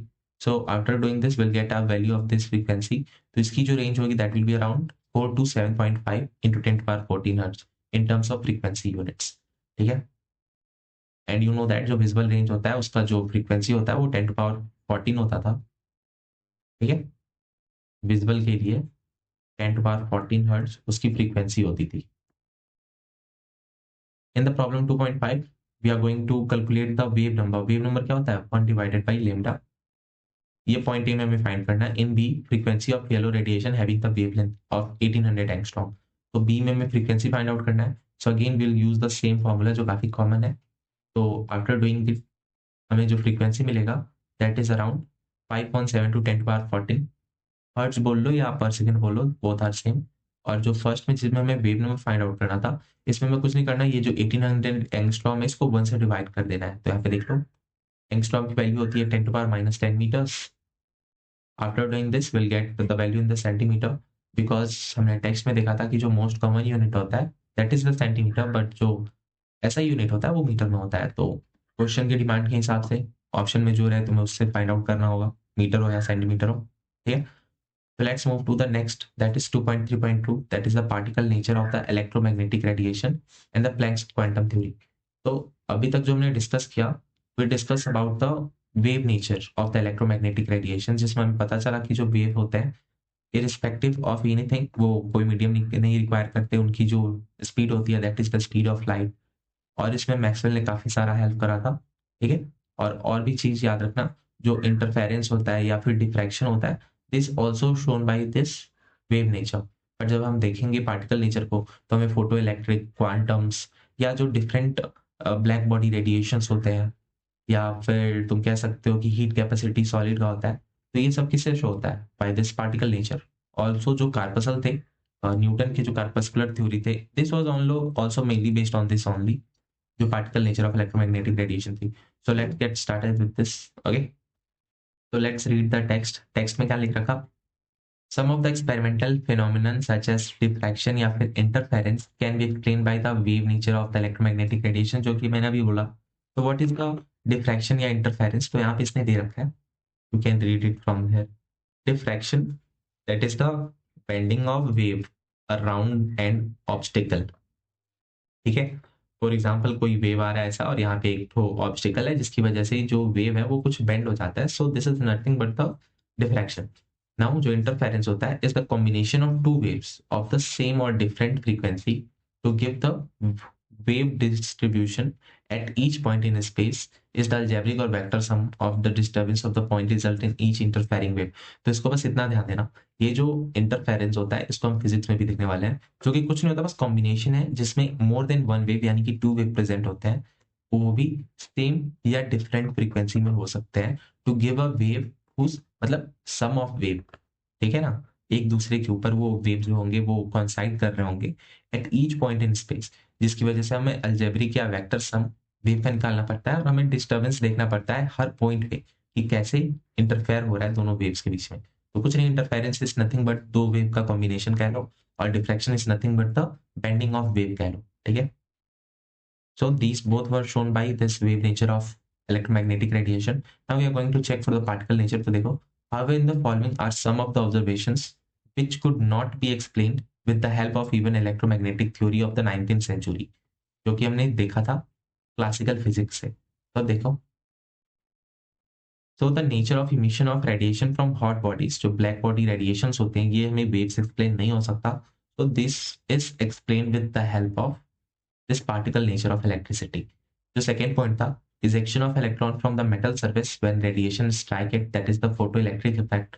खुद बोलो, जैसे कि एक एक इलेक्ट्रॉन निकलता है, एक एक पॉइंट से निकलता है, लाइट पार्टिकल्स फॉल करते हैं, तो अगेन वेव नेचर यहाँ पे फेल होते हुए दिख रहा है, बिकॉज अगर वेव रहता तो वहां पे एक स्ट्रीम ऑफ लाइट जाता, पार्टिकल के फॉर्म में नहीं जाता, तो जिसकी वजह से एक एक करके नहीं आते इलेक्ट्रॉन या कोई भी, वो एक साथ आते, बट ऐसा तो होता नहीं है ना, तो इसलिए हम वेव नेचर को यहाँ पे फॉलो नहीं करते हैं। जो पॉइंट नंबर 3 है, that is the variation of heat capacity, जिसको हम सी से रिप्रेजेंट करते हैं, of solid as a function of temperature. ठीक है, let's move to the next page. अब देखो उसमें क्या दे रखा, दैट इज द पॉइंट 4, जो अगेन हमें पार्टिकल नेचर की वजह से एक्सप्लेन हो पाता है, that is the line spectra of atoms with the special reference to hydrogen, जो हम देखने वाले हैं ना, जैसे Lyman, Balmer, Paschen, Brackett, Pfund, ये सब सारे जो सीरीज हैं, these all things are explain with the line spectra, जो पार्टिकल नेचर की वजह से एक्सप्लेन होता है। So these phenomena indicates that the system can take energy only in the discrete amount. Discrete amount यानी कि ब्रेक फॉर्म में, यानी कि टूटे हुए फॉर्म में लेता है, एक एक करके लेता है, ऐसा वेव नेचर में नहीं लेता। तो all possible energy can not be taken up और रेडिएटेड। तो देखो, it is noteworthy that the first concrete explanation for the phenomenon of black body radiation जो मेंशन होने वाला है by the Max Planck, this was around 1900, जब ये पहली बार हम मिला था हमें, तो इसको ध्यान दे लो, ब्लैक बॉडी रेडिएशन ये मैक्स प्लैंक के द्वारा था, मैक्स प्लैंक। सो जो साइंटिस्ट की नेम है वो भी इंपॉर्टेंट है इस चैप्टर के पॉइंट ऑफ व्यू से। नाउ हॉट ऑब्जेक्ट जो इमिट करते हैं electromagnetic radiations over the wide range of wavelength. So अब देखो, टेम्परेचर कैसे डिपेंडेंसी क्रिएट करा रहा है, मतलब वेवलेंथ या फ्रीक्वेंसी पे, ये इंपॉर्टेंट है आप नोट करना। So at high temperatures an appreciable proportion of radiation is in the visible region of the spectrum. ठीक है, तभी तो हमें डिफरेंट कलर्स ऑफ फ्लेम्स दिखते हैं जैसे जैसे टेम्परेचर इंक्रीज होते जाते हैं। तो as the temperature is raised, higher proportion of short wavelength blue light is generated. तो तुम कह सकते हो टेम्परेचर यहाँ पे जैसे जैसे इंक्रीज हो रहा है, तो वी कैन से दैट यहाँ पे जो वेवलेंथ है वो डिक्रीज हो रहा है। वेवलेंथ अगर डिक्रीज हो रहा होगा तो फ्रीक्वेंसी तुम कहोगे कि इंक्रीज हो रहा होगा। तो this is important to note down. अब देखो, फॉर एग्जाम्पल आयरन का अगर कोई रॉड है उसको तुमने गर्म करना स्टार्ट करा, ठीक है, तो वो पहले क्या होगा, एक डल रेड कलर में अपेयर होगा। देन जैसे ज्यादा हीट होगा this will become more red as the temperature increases, and this further जो होता है radiate emitted becomes white and then becomes blue as the temperature becomes very high. तो red, फिर डल रेड, फिर वो ब्लू लास्ट में हो जाता है जैसे जैसे तुम टेम्परेचर इंक्रीज करोगे। तो उससे हमें ये पता चलता है with the increase of temperature जो तुम्हारी वेवलेंथ है वो डिक्रीज हो रही है, बिकॉज जो सबसे हाईएस्ट वेवलेंथ थी वो किसकी थी, रेड की थी, और जो ब्लू था तो कंपेरेटिवली लोअर वेवलेंथ था एज द रेड, ठीक है। So this means that red radiation is the most intense at the particular temperature and the blue radiation is more intense at another temperature. तो तुम कह सकते हो this means that intensity of radiation of different wavelength emitted by hot body depend upon its temperature, ठीक है। तो यहाँ पे टेम्परेचर डिपेंडेंसी है, तो ये इंपॉर्टेंट स्टेटमेंट हो जाता है, बिकॉज हमें यहाँ पे ये पता चल रहा है कि जो रेडिएशंस है डिफरेंट बॉडीज की वो डिपेंड कर रही है उनकी टेम्परेचर पे, बिकॉज एक सर्टेन टेम्परेचर पे जो रेड, डल रेड, देन ब्लू अपेयर होने वाला है, तो बोल रहे हैं ना कि टेम्परेचर पे डिपेंड करता है। So it was known that object made of different material are kept at different temperature, emit करते हैं different amount of radiations, यानी कि जो radiations हैं these are being dependent on the temperature. Also when the surface of an object is irradiated with the light that was electromagnetic radiation, तो देखो क्या होता था, कुछ पार्ट उसके रिफ्लेक्ट हो जाते थे, रिफ्लेक्ट हो जाते थे, तो उसको देखो नोट डाउन करते हैं। Surface of an object is irradiated with light जो कि electromagnetic radiations था। A part of radiant energy is generally reflected as such, a part is absorbed and the part is transmitted, ठीक है। तो यहाँ पे क्या क्या हो रहा है, रिफ्लेक्शन हो रहा है, यहाँ पे एब्जॉर्प्शन भी हो रहा है, और यहाँ पे ट्रांसमिशन भी हो रहा है, ठीक है। तो राइट करके याद कर लो कि जब भी तुम कोई लाइट एनर्जी को किसी सरफेस पे सेंड करते हो तो वहाँ पे रिफ्लेक्शन, एब्जॉर्प्शन और ट्रांसमिशन तीनों फिनोमिनन देखने को मिलता है। तो the reason for this incomplete absorption is that ordinary object as a rule are imperfect absorber of radiation. ऐसा तो है नहीं कि कोई सा भी ऑब्जेक्ट हो और सारे के सारे रेडिएशन को ऑब्जर्व कर लेंगे। सो यहाँ पे जो पार्शियली ये एब्जॉर्प्शन वाले कैरेक्टर को जो सब शो कर रहा है, सो यहाँ पे जो रीजन है इसके पीछे that is the ordinary object is a rule imperfect observer of radiation. तो यहाँ पे इंपॉर्टेंट है, बट जब तुम आइडियल कंडीशन की बात करते हो तो ऐसा नहीं होता है। An ideal body which emits and observe the radiation of all frequency उसको हम बोलते हैं black body, and the radiation emitted by such bodies are known as the black body radiations, ठीक है। So in practice no such body exist. तो because तुम कह सकते हो यहाँ पे जो हम ब्लैक बॉडी को देखने वाले हैं ये आइडियल होते हैं, तो कह लो कि नॉट इन ओरिजिनल, या फिर कह सकते हो not in practical use.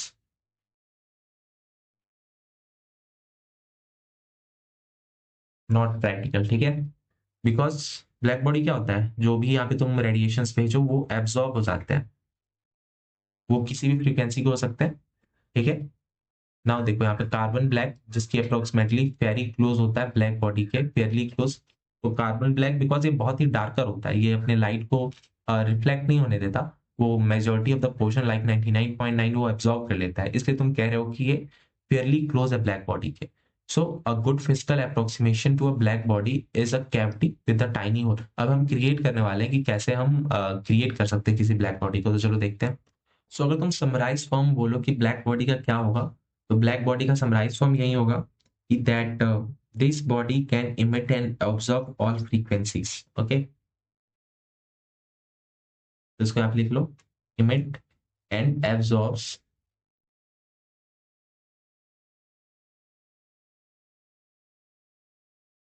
All frequencies, ठीक है।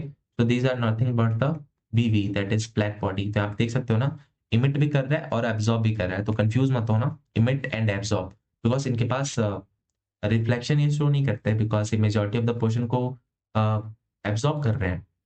हम किसके बारे में बात कर रहे हैं, जब कार्बन ब्लैक के बारे में बोल रहे हैं। बट जो ब्लैक बॉडी होता है ना, this is like ideal condition जो एक्चुअली एग्जिस्ट नहीं कर रहा होता, क्योंकि इसकी जो प्रॉपर्टीज होती हैं कुछ ऐसी एक्सट्रीम लेवल पे है, लाइक इनके पास कोई रिफ्लेक्शन नहीं है, सारे के सारे फ्रिक्वेंसी को एब्जॉर्ब कर लेते हैं, ठीक है, और वैसे ही वैसे इमिट कर देते हैं बट रिफ्लेक्ट नहीं करते। तो अब देखो, तो कैसे हम ब्लैक बॉडी को क्रिएट कर रहे थे उसके बारे में था। सो यहाँ पे देखो, विल हाईलाइट दिस, एक गुड फिजिकल अप्रोक्सीमेशन हम बोलने वाले हैं ब्लैक बॉडी का, जिसमें हम एक कैविटी क्रिएट करेंगे with a tiny hole which has no other opening, यानी कि सिर्फ एक ओपनिंग होगा जिसमें से सिर्फ लाइट को हम एंटर करा सकते हैं, ठीक है। And the hole will be reflected by the cavity walls, तो जो होल से सपोज करो जो लाइट क्या और कैविटी के जो वॉल्स है वहां पे रिफ्लेक्शन हमें देखने को मिलेगा, and will eventually absorb by the walls. कितना ही मतलब बाहर निकलने का कोई रास्ता ही नहीं है, तो रिफ्लेक्ट होते होते वो एब्जॉर्ब कर लेंगे। सो a black body is also a perfect radiator of the radiant energy, and this is the important statement to note down। जैसे कि ब्लैक बॉडी जो होता था वो इमिट करता था और ऑब्जॉर्व करता था frequencies of all range, and also black body is a perfect radiator also of the radiant energy. Further mode अगर तुम देखना चाहो तो black body is in thermal equilibrium with its surrounding, ठीक है। तो यहाँ पे ब्लैक बॉडी के बारे में हमें काफी कुछ पता चल गया। बीबी पहला जो चीज हमें पता चला था that was it emit and absorb all frequencies, ठीक है। इसको लिख लो, इमिट एंड एब्जॉर्ब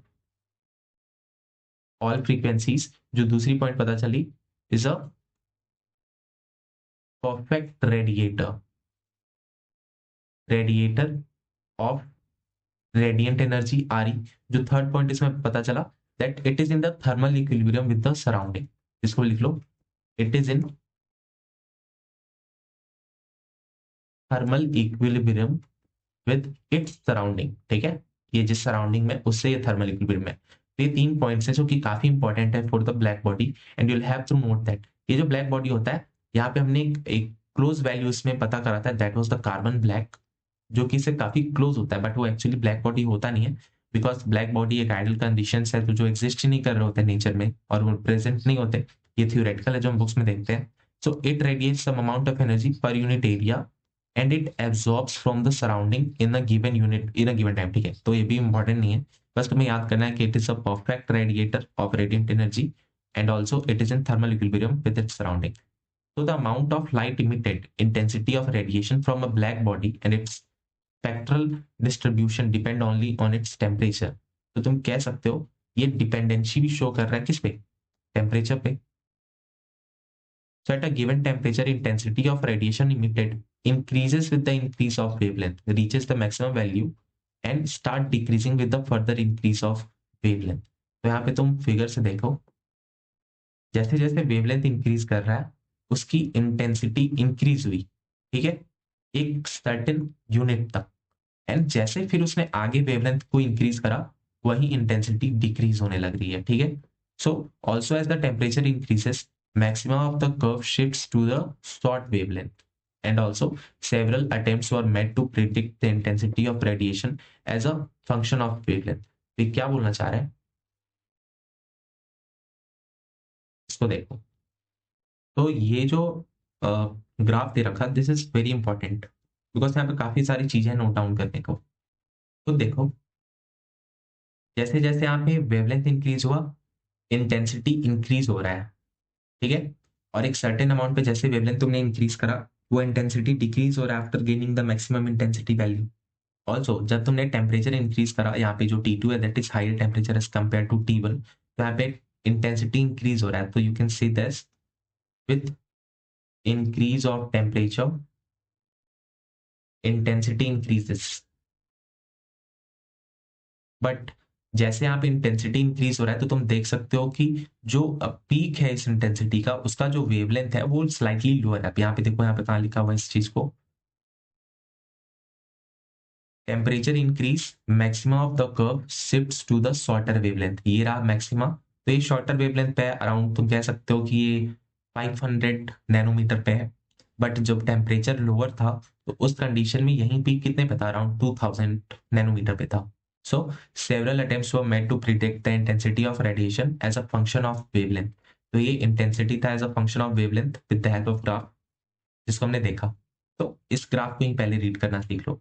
ये इंटेंसिटी है वाई एक्सिस पे, इसका वेवलेंथ है एक्स एक्सिस पे। इस दो बातों को तुमने देख लिया। नाउ जैसे जैसे तुमने वेवलेंथ को इंक्रीज करा इंटेंसिटी इंक्रीज हुआ up to the certain limit, but तुमने जैसे उसके आगे वेवलेंथ को इंक्रीज करा उसका इंटेंसिटी डिक्रीज ड्रॉप डाउन हो गया। जैसे तुमने टेम्परेचर इंक्रीज करा उसकी इंटेंसिटी इंक्रीज हुई, बट इन रिटर्न जो उसकी पीक थी, उसकी जो मैक्सिमा थी, उसकी जो वेवलेंथ था वो लोअर चला गया। जब वो टेम्परेचर लोअर था तो उस कंडीशन में भले ही उसकी इंटेंसिटी लोअर थी बट उसका जो वेवलेंथ पीक था वो हायर था। बट जब तुमने टेम्परेचर इंक्रीज करा, इंटेंसिटी हाई हुई बट उसका जो मैक्सिमा है वेवलेंथ का वो डिक्रीज हो गया। तो इस वैल्यूज को तुम्हें ध्यान देना होगा because this graph is very important. Now ये जो ग्राफ है तुम इसको एक्सप्लेन नहीं कर सकते with the wave nature, so this graph can be explain only with the help of particular nature, particle के नेचर पे, ठीक है। And this the black body जिसको हमने देखा, फॉर एग्जांपल यहाँ पे कोई होल है और ये रहा वॉल ऑफ द कैविटी और एक कैविटी है। तो जैसे इस होल के अंदर लाइट को भेजा वो काफी सारे बार रिफ्लेक्ट हुई, बाहर जाने का रास्ता नहीं है, तो इवेंचुअली वो एब्जॉर्ब हो जाएगी by the walls of the cavity and we can say that this is the black body जो इमिट कर पा रहा है और एब्जॉर्ब कर पा रहा है सारी वेवलेंथ को, जो है एक perfect radiator of radiant energy and also it is with the thermal equilibrium with its surrounding. तो let's move to the next page, ठीक है। तो उससे पहले ये देखो यहाँ पे क्या है, result of the above experiment cannot be explained satisfactorily on the basis of the wave theory of the light। of course मैंने यही चीज बोला है, इसको पार्टिकुलर नेचर से एक्सप्लेन करना पड़ता है।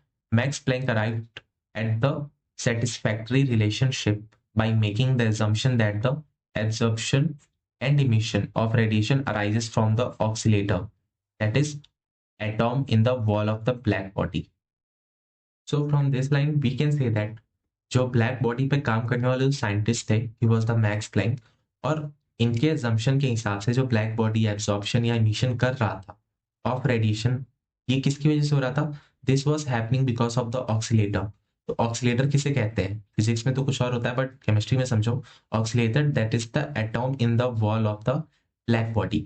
तो जैसे कि ये ब्लैक बॉडी था जो हमने मिनिएचर फॉर्म क्रिएट करा था, that is the wall of the cavity, और कह दो कि इनको इन्हीं में ऑक्सीलेटर था जो इनके एटॉम्स जो एमिट कर रहे थे और एब्सॉर्ब कर रहे थे। तो let's highlight the next portion. So their frequency of oscillation is changed by interaction with the oscillator of the electromagnetic radiation। Okay, तो प्लैंक ने एज्यूम करा कि ये जो रेडिएशन है दिस कुड बी सब divided into the discrete chunks of energy, यानी कि एक वेव के नेचर में तो ये नहीं शो हो पाएंगे, तो इनके हिसाब से ये जो एटॉम्स और मॉलिक्यूल थे could emit and absorb the energy only in the discrete quantities, यानी कि जिसको काउंट कर सको एक एक करके वेव, यानी कि कंटिन्यूअस मैनर में ये नहीं हो पा रहे हैं, not in a continuous manner. तो इन्होंने नेम दिया, he gave the name the quantum, the smallest quantity of energy that can be emitted or absorbed in the form of electromagnetic radiation। तो यहाँ पे इंपॉर्टेंट है what is the definition of quantum, और यहाँ पे भी again emission और absorption की बातें हो रही हैं। and the energy E of quantum of radiation is proportional to the frequency, और यहाँ पे जो वैल्यू आएगा that is equal to E is equal to h nu, जो h है that is the Planck's constant, और जो nu है यहाँ पे that is nothing but the frequency। h की जो वैल्यू होती है that is equal to 6.626 into 10 to power minus 34 joule second, ठीक है। So with this theory Planck was able to explain the distribution of intensity of radiation from black body as a function of frequency or wavelength at the different temperature। यानी कि with the help of quantum ये explain कर पा रहे थे कि जो Planck जिन्होंने एक्सप्लेन करा कि ये डिस्ट्रीब्यूशन ऑफ इंटेंसिटी जो हो रही है radiation from the black body से, ये एक फंक्शन है फ्रीक्वेंसी या वेवलेंथ का एट द डिफरेंट टेम्परेचर्स। तो तुम कह सकते हो कि यहाँ पे इन्होंने टेम्परेचर के डिपेंडेंसी को शो करा, ठीक है। Now quantization has been compared to standing on a staircase। A person can stand in any step of staircase but not possible him or her to stand at the between two steps। यानी कि quantization क्या होता है, जब तुम electricity read कर रहे थे तो quantization was equal to Q is equal to N, और यहाँ पे जो एन हो रहा था that was not in fraction या डेसिमल में नहीं हो रहा था, ये एक होल नंबर हो रहा था, फॉर एग्जांपल 0 1 2 3। तो सिमिलरली जब तुम यहाँ पे क्वांटाइजेशन बात करोगे तो कोई आदमी जो होता है ना वो स्टेयर पर अगर खड़ा होता है तो फर्स्ट स्टेप पे खड़ा हो सकता है, सेकंड पे थर्ड स्टेप पे खड़ा हो सकता है, but he will not able to stand on like second and third step के बीच में, तो ये पॉसिबल नहीं है। तो सिमिलरली जो एनर्जी जो क्वांटम में होते हैं ये एक होल नंबर में होंगे, डेसिमल फ्रैक्शन में नहीं होते, can not taken values between them, यानी कि हम 0 और एच न्यू के बीच की वैल्यू को नहीं ले सकते, या 1 एच न्यू 2 एच न्यू के बीच के वैल्यूज को नहीं ले सकते। तो तुम कह सकते हो आप भी क्वांटाइजेशन हो रहा है ऑफ एनर्जी, बिकॉज इलेक्ट्रिसिटी में हम क्वांटाइजेशन ऑफ चार्ज देखते थे, that is equal to Q is equal to N, और यहाँ पे हम क्वांटाइजेशन ऑफ एनर्जी देख रहे हैं, that is equal to N H nu. अब ये जो एन है ये 0 1 2 3 ऐसे हो सकता है।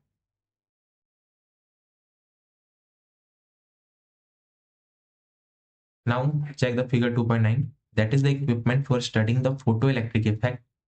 Light of a particular frequency strike कर रहा है clean metal surface को inside the vacuum chamber. ठीक है, so this is the vacuum chamber.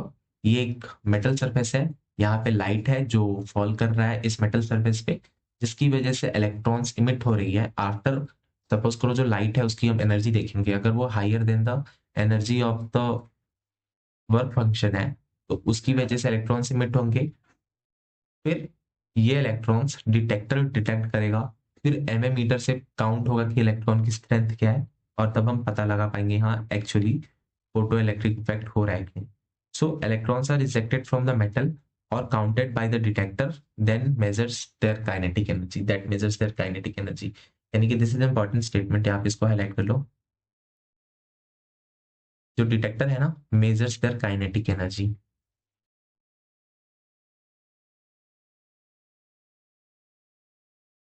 measures kinetic energy. So he was the Max Planck, जिन्होंने ब्लैक बॉडी रेडिएशन में काफी काम करा था। फाइनली इन्होंने वेव नेचर को ठुकराया कि नहीं, वेव नेचर से एक्सप्लेन नहीं हो सकता, with the help of quantum इन्होंने एक्सप्लेन करा, जो कि पार्टिकुलर नेचर ऑफ इलेक्ट्रिसिटी में, sorry particle nature of light में फॉलो आउट करता है। ठीक है, तो quantum. So let's move to the photo electric effect.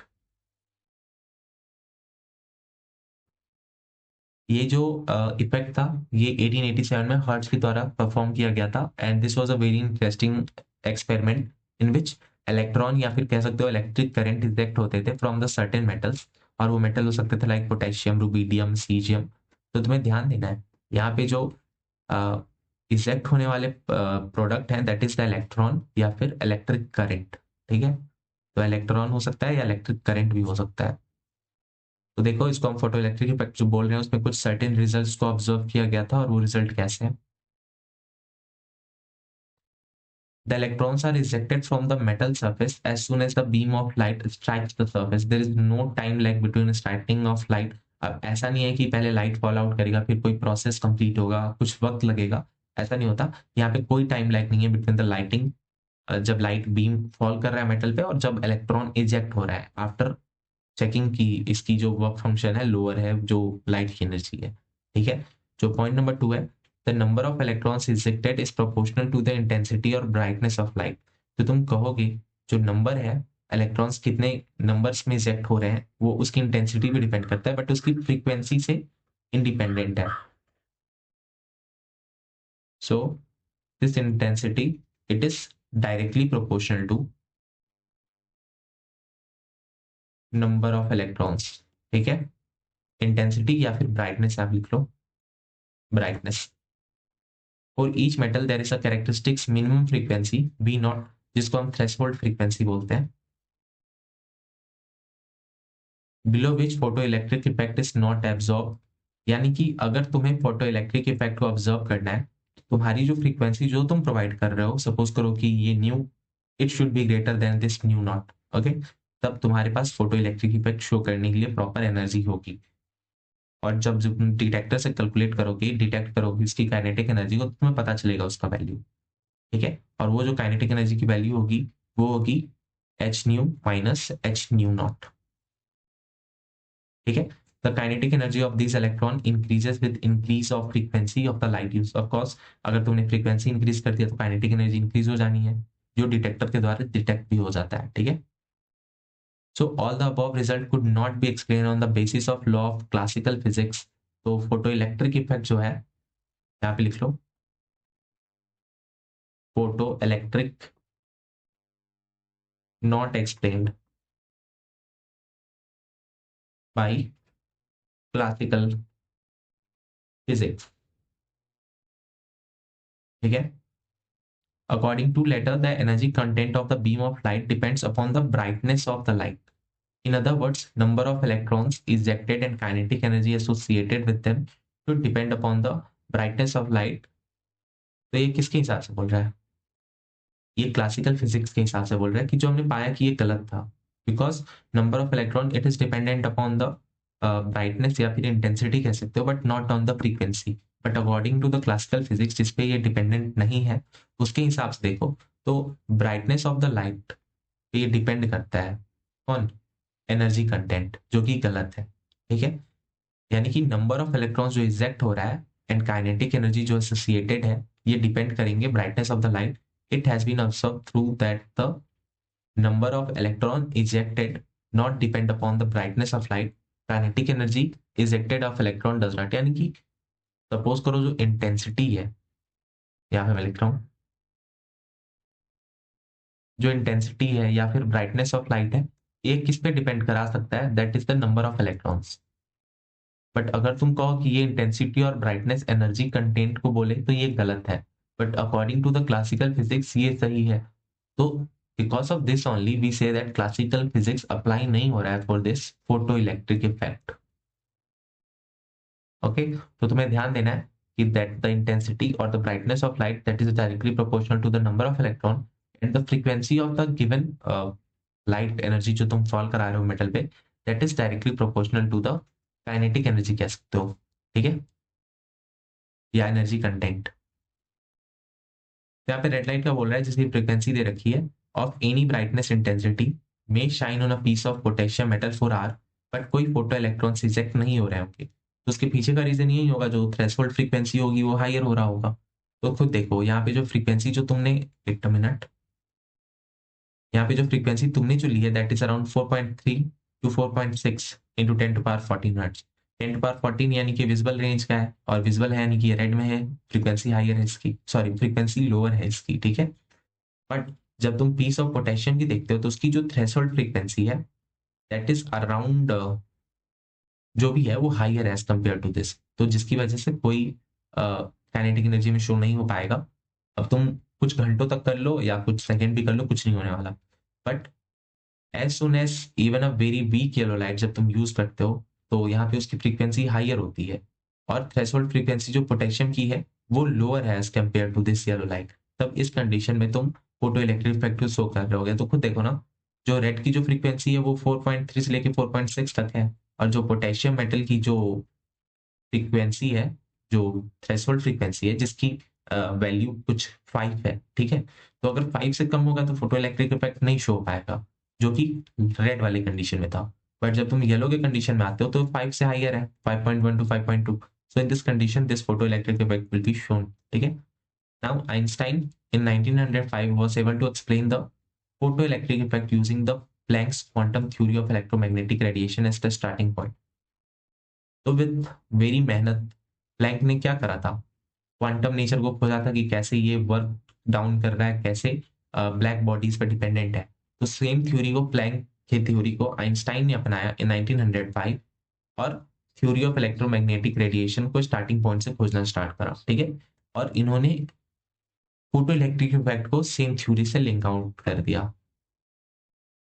Now shining a beam of light on the metal surface can therefore be viewed as shooting beam of particles, the photons। और quantum की जगह पे यहाँ पे इन्होंने photons बोला है। ठीक है, इसको ध्यान देना। when a photon of sufficient energy strike करता है किसी इलेक्ट्रॉन को in the atom of metal, ये ट्रांसफर करता है खुद की energy instantaneously to the electron during the collision of electron is ejected without any time lag और डिले। तो ये क्या बोल रहा है? सपोज करो कि तुमने किसी एनर्जी सोर्स से, लाइट एनर्जी से एक सर्टेन फ्रीक्वेंसी प्रोवाइड कराया जिसका वैल्यू ग्रेटर होगा थ्रेशोल्ड फ्रीक्वेंसी से। ठीक है, तुम ऐसे नोट डाउन कर लो। यहाँ पे जो मेटल पे ये फॉल आउट कर रहा है, इसकी जो थ्रेशोल्ड फ्रीक्वेंसी है वो सपोज करो कि ये न्यू नॉट है। बिकॉज ऑफ दिस यहाँ पे एक इलेक्ट्रॉन इजेक्ट हो रहा है।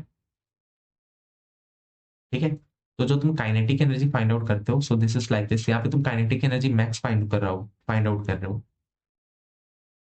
यहाँ पे मैंने मैक्स इसलिए लिखा है, ये मैक्सिमम एनर्जी है जो काइनेटिक एनर्जी निकलेगा तुम्हारा जब इलेक्ट्रॉन आपस में टक्कर ना खा रहे हो या आपस में कोई कोलिजन ना हो रहा हो। बिकॉज अगर कोलिजन हुआ, टक्कर खाया, तो काइनेटिक एनर्जी की वैल्यू लोअर हो सकती है। तो तुम कह सकते हो कि यहाँ पे जो हमने काइनेटिक एनर्जी देखना है that is the maximum possible condition, but इससे वो कम भी हो सकता है, बट ज्यादा नहीं हो सकता। ठीक है, और यहाँ पे कोई नो टाइम लैग यानी कि कोई टाइम डिले नहीं है। तो यहाँ पे तुम देखो, greater the energy possessed by the photon, greater will be the transfer of energy to the electron and greater is the kinetic of energy जो ejected है। So अगर तुम दूसरी वर्ड्स में समझो तो ये क्या बोल रहा है, ये बोल रहा है kinetic energy of the ejected electron is proportional to the frequency of electromagnetic radiation. यानी कि हाइयर द काइनेटिक एनर्जी कब होगा, जब तुम जो फ्रीक्वेंसीज को प्रोवाइड करा रहे हो वो हाइयर होगा। In that condition since the striking photon की जो एनर्जी है that is equal to H nu and the minimum energy required that is H nu not, जिसको हम वर्क फंक्शन भी बोलते हैं। तो वर्क फंक्शन क्या है, that is the Planck's constant multiplied with this threshold frequency. So जो difference होगा इन दोनों का that is only the kinetic energy. तो ये मैक्सिमम काइनेटिक एनर्जी है, is the kinetic energy of the photoelectron. तुम्हें ध्यान देना है ये maximum kinetic energy of the photoelectron है, बिकॉज अगर यहाँ पे कॉलिजन हुआ बिटवीन द इलेक्ट्रॉन्स ये वैल्यू डिक्रीज भी कर सकती है। Now kinetic energy of the ejected जो इलेक्ट्रॉन्स है उसको ये वैल्यू इसने दे रखा है। तो ये रहा एच न्यू जो तुमने प्रोवाइड कराया, ये रहा वर्क फंक्शन इसका, और ये रहा काइनेटिक एनर्जी जो तुम फाइंड आउट करोगे किसी इलेक्ट्रॉन की। ठीक है, यहाँ पे जो एम है that is the mass of electron, because तुम इलेक्ट्रॉन के बारे में बातें कर रहे हो ना। New is the velocity associated with the ejected electron, sorry ये न्यू नहीं है ये वी है, इससे कंफ्यूज नहीं होना। बिकॉज डिटेक्टर का काम क्या है, वो डिटेक्ट कर लेता है काइनेटिक एनर्जी को, तो detector detects this kinetic energy. Lastly, a more intense beam of light consists of large number of photons. Consequently, the number of electron is said is also larger as compared to the experimental, in which beam of weaker intensity of light is employed. ये भी कुछ नहीं बोल रहा, बस ये बोल रहा है कि अगर तुम्हारे पास इंटेंस बीम ऑफ लाइट है यानी कि जो इंटेंसिटी है बीम ऑफ लाइट की वो हाइयर है, सो इन दैट कंडीशन जो तुम्हारे नंबर ऑफ फोटॉन्स होंगे वो भी ज्यादा होंगे, और जिसकी रिजल्ट के चलते नंबर ऑफ इलेक्ट्रॉन भी ज्यादा होंगे। ठीक है, as larger compare to that experiment. तो यहाँ पे भी ये लास्ट में बस यही बोलते हुए टॉपिक एंड कर रहा है that intensity is directly proportional to the number of electrons and this is due to the intensity directly proportional to the number of photons, because higher intensity था तो नंबर ऑफ फोटॉन्स ज्यादा आया, जिसकी वजह से नंबर ऑफ इलेक्ट्रॉन्स इजेक्टिंग ज्यादा हो पाए। ठीक है, so till here in this lecture, and in the next lecture we'll do this next part, that is the dual behavior of the electromagnetic radiation. And I think this chapter will be consist of 3 lectures, and this is the first lecture out of the 3, because this is a quite long chapter of around 40 pages है। ठीक है, approx मान लो तो 40 pages है तो ये time तो लेगा, और इसकी जो कंटेंट होती है लाइक 2 क्वेश्चंस आते हैं इसमें नीट में, एंड जेई में भी 2 to 3 होता है। ठीक है, so this is important and thanks for watching. Stay connected. You can subscribe and comment if you like the video.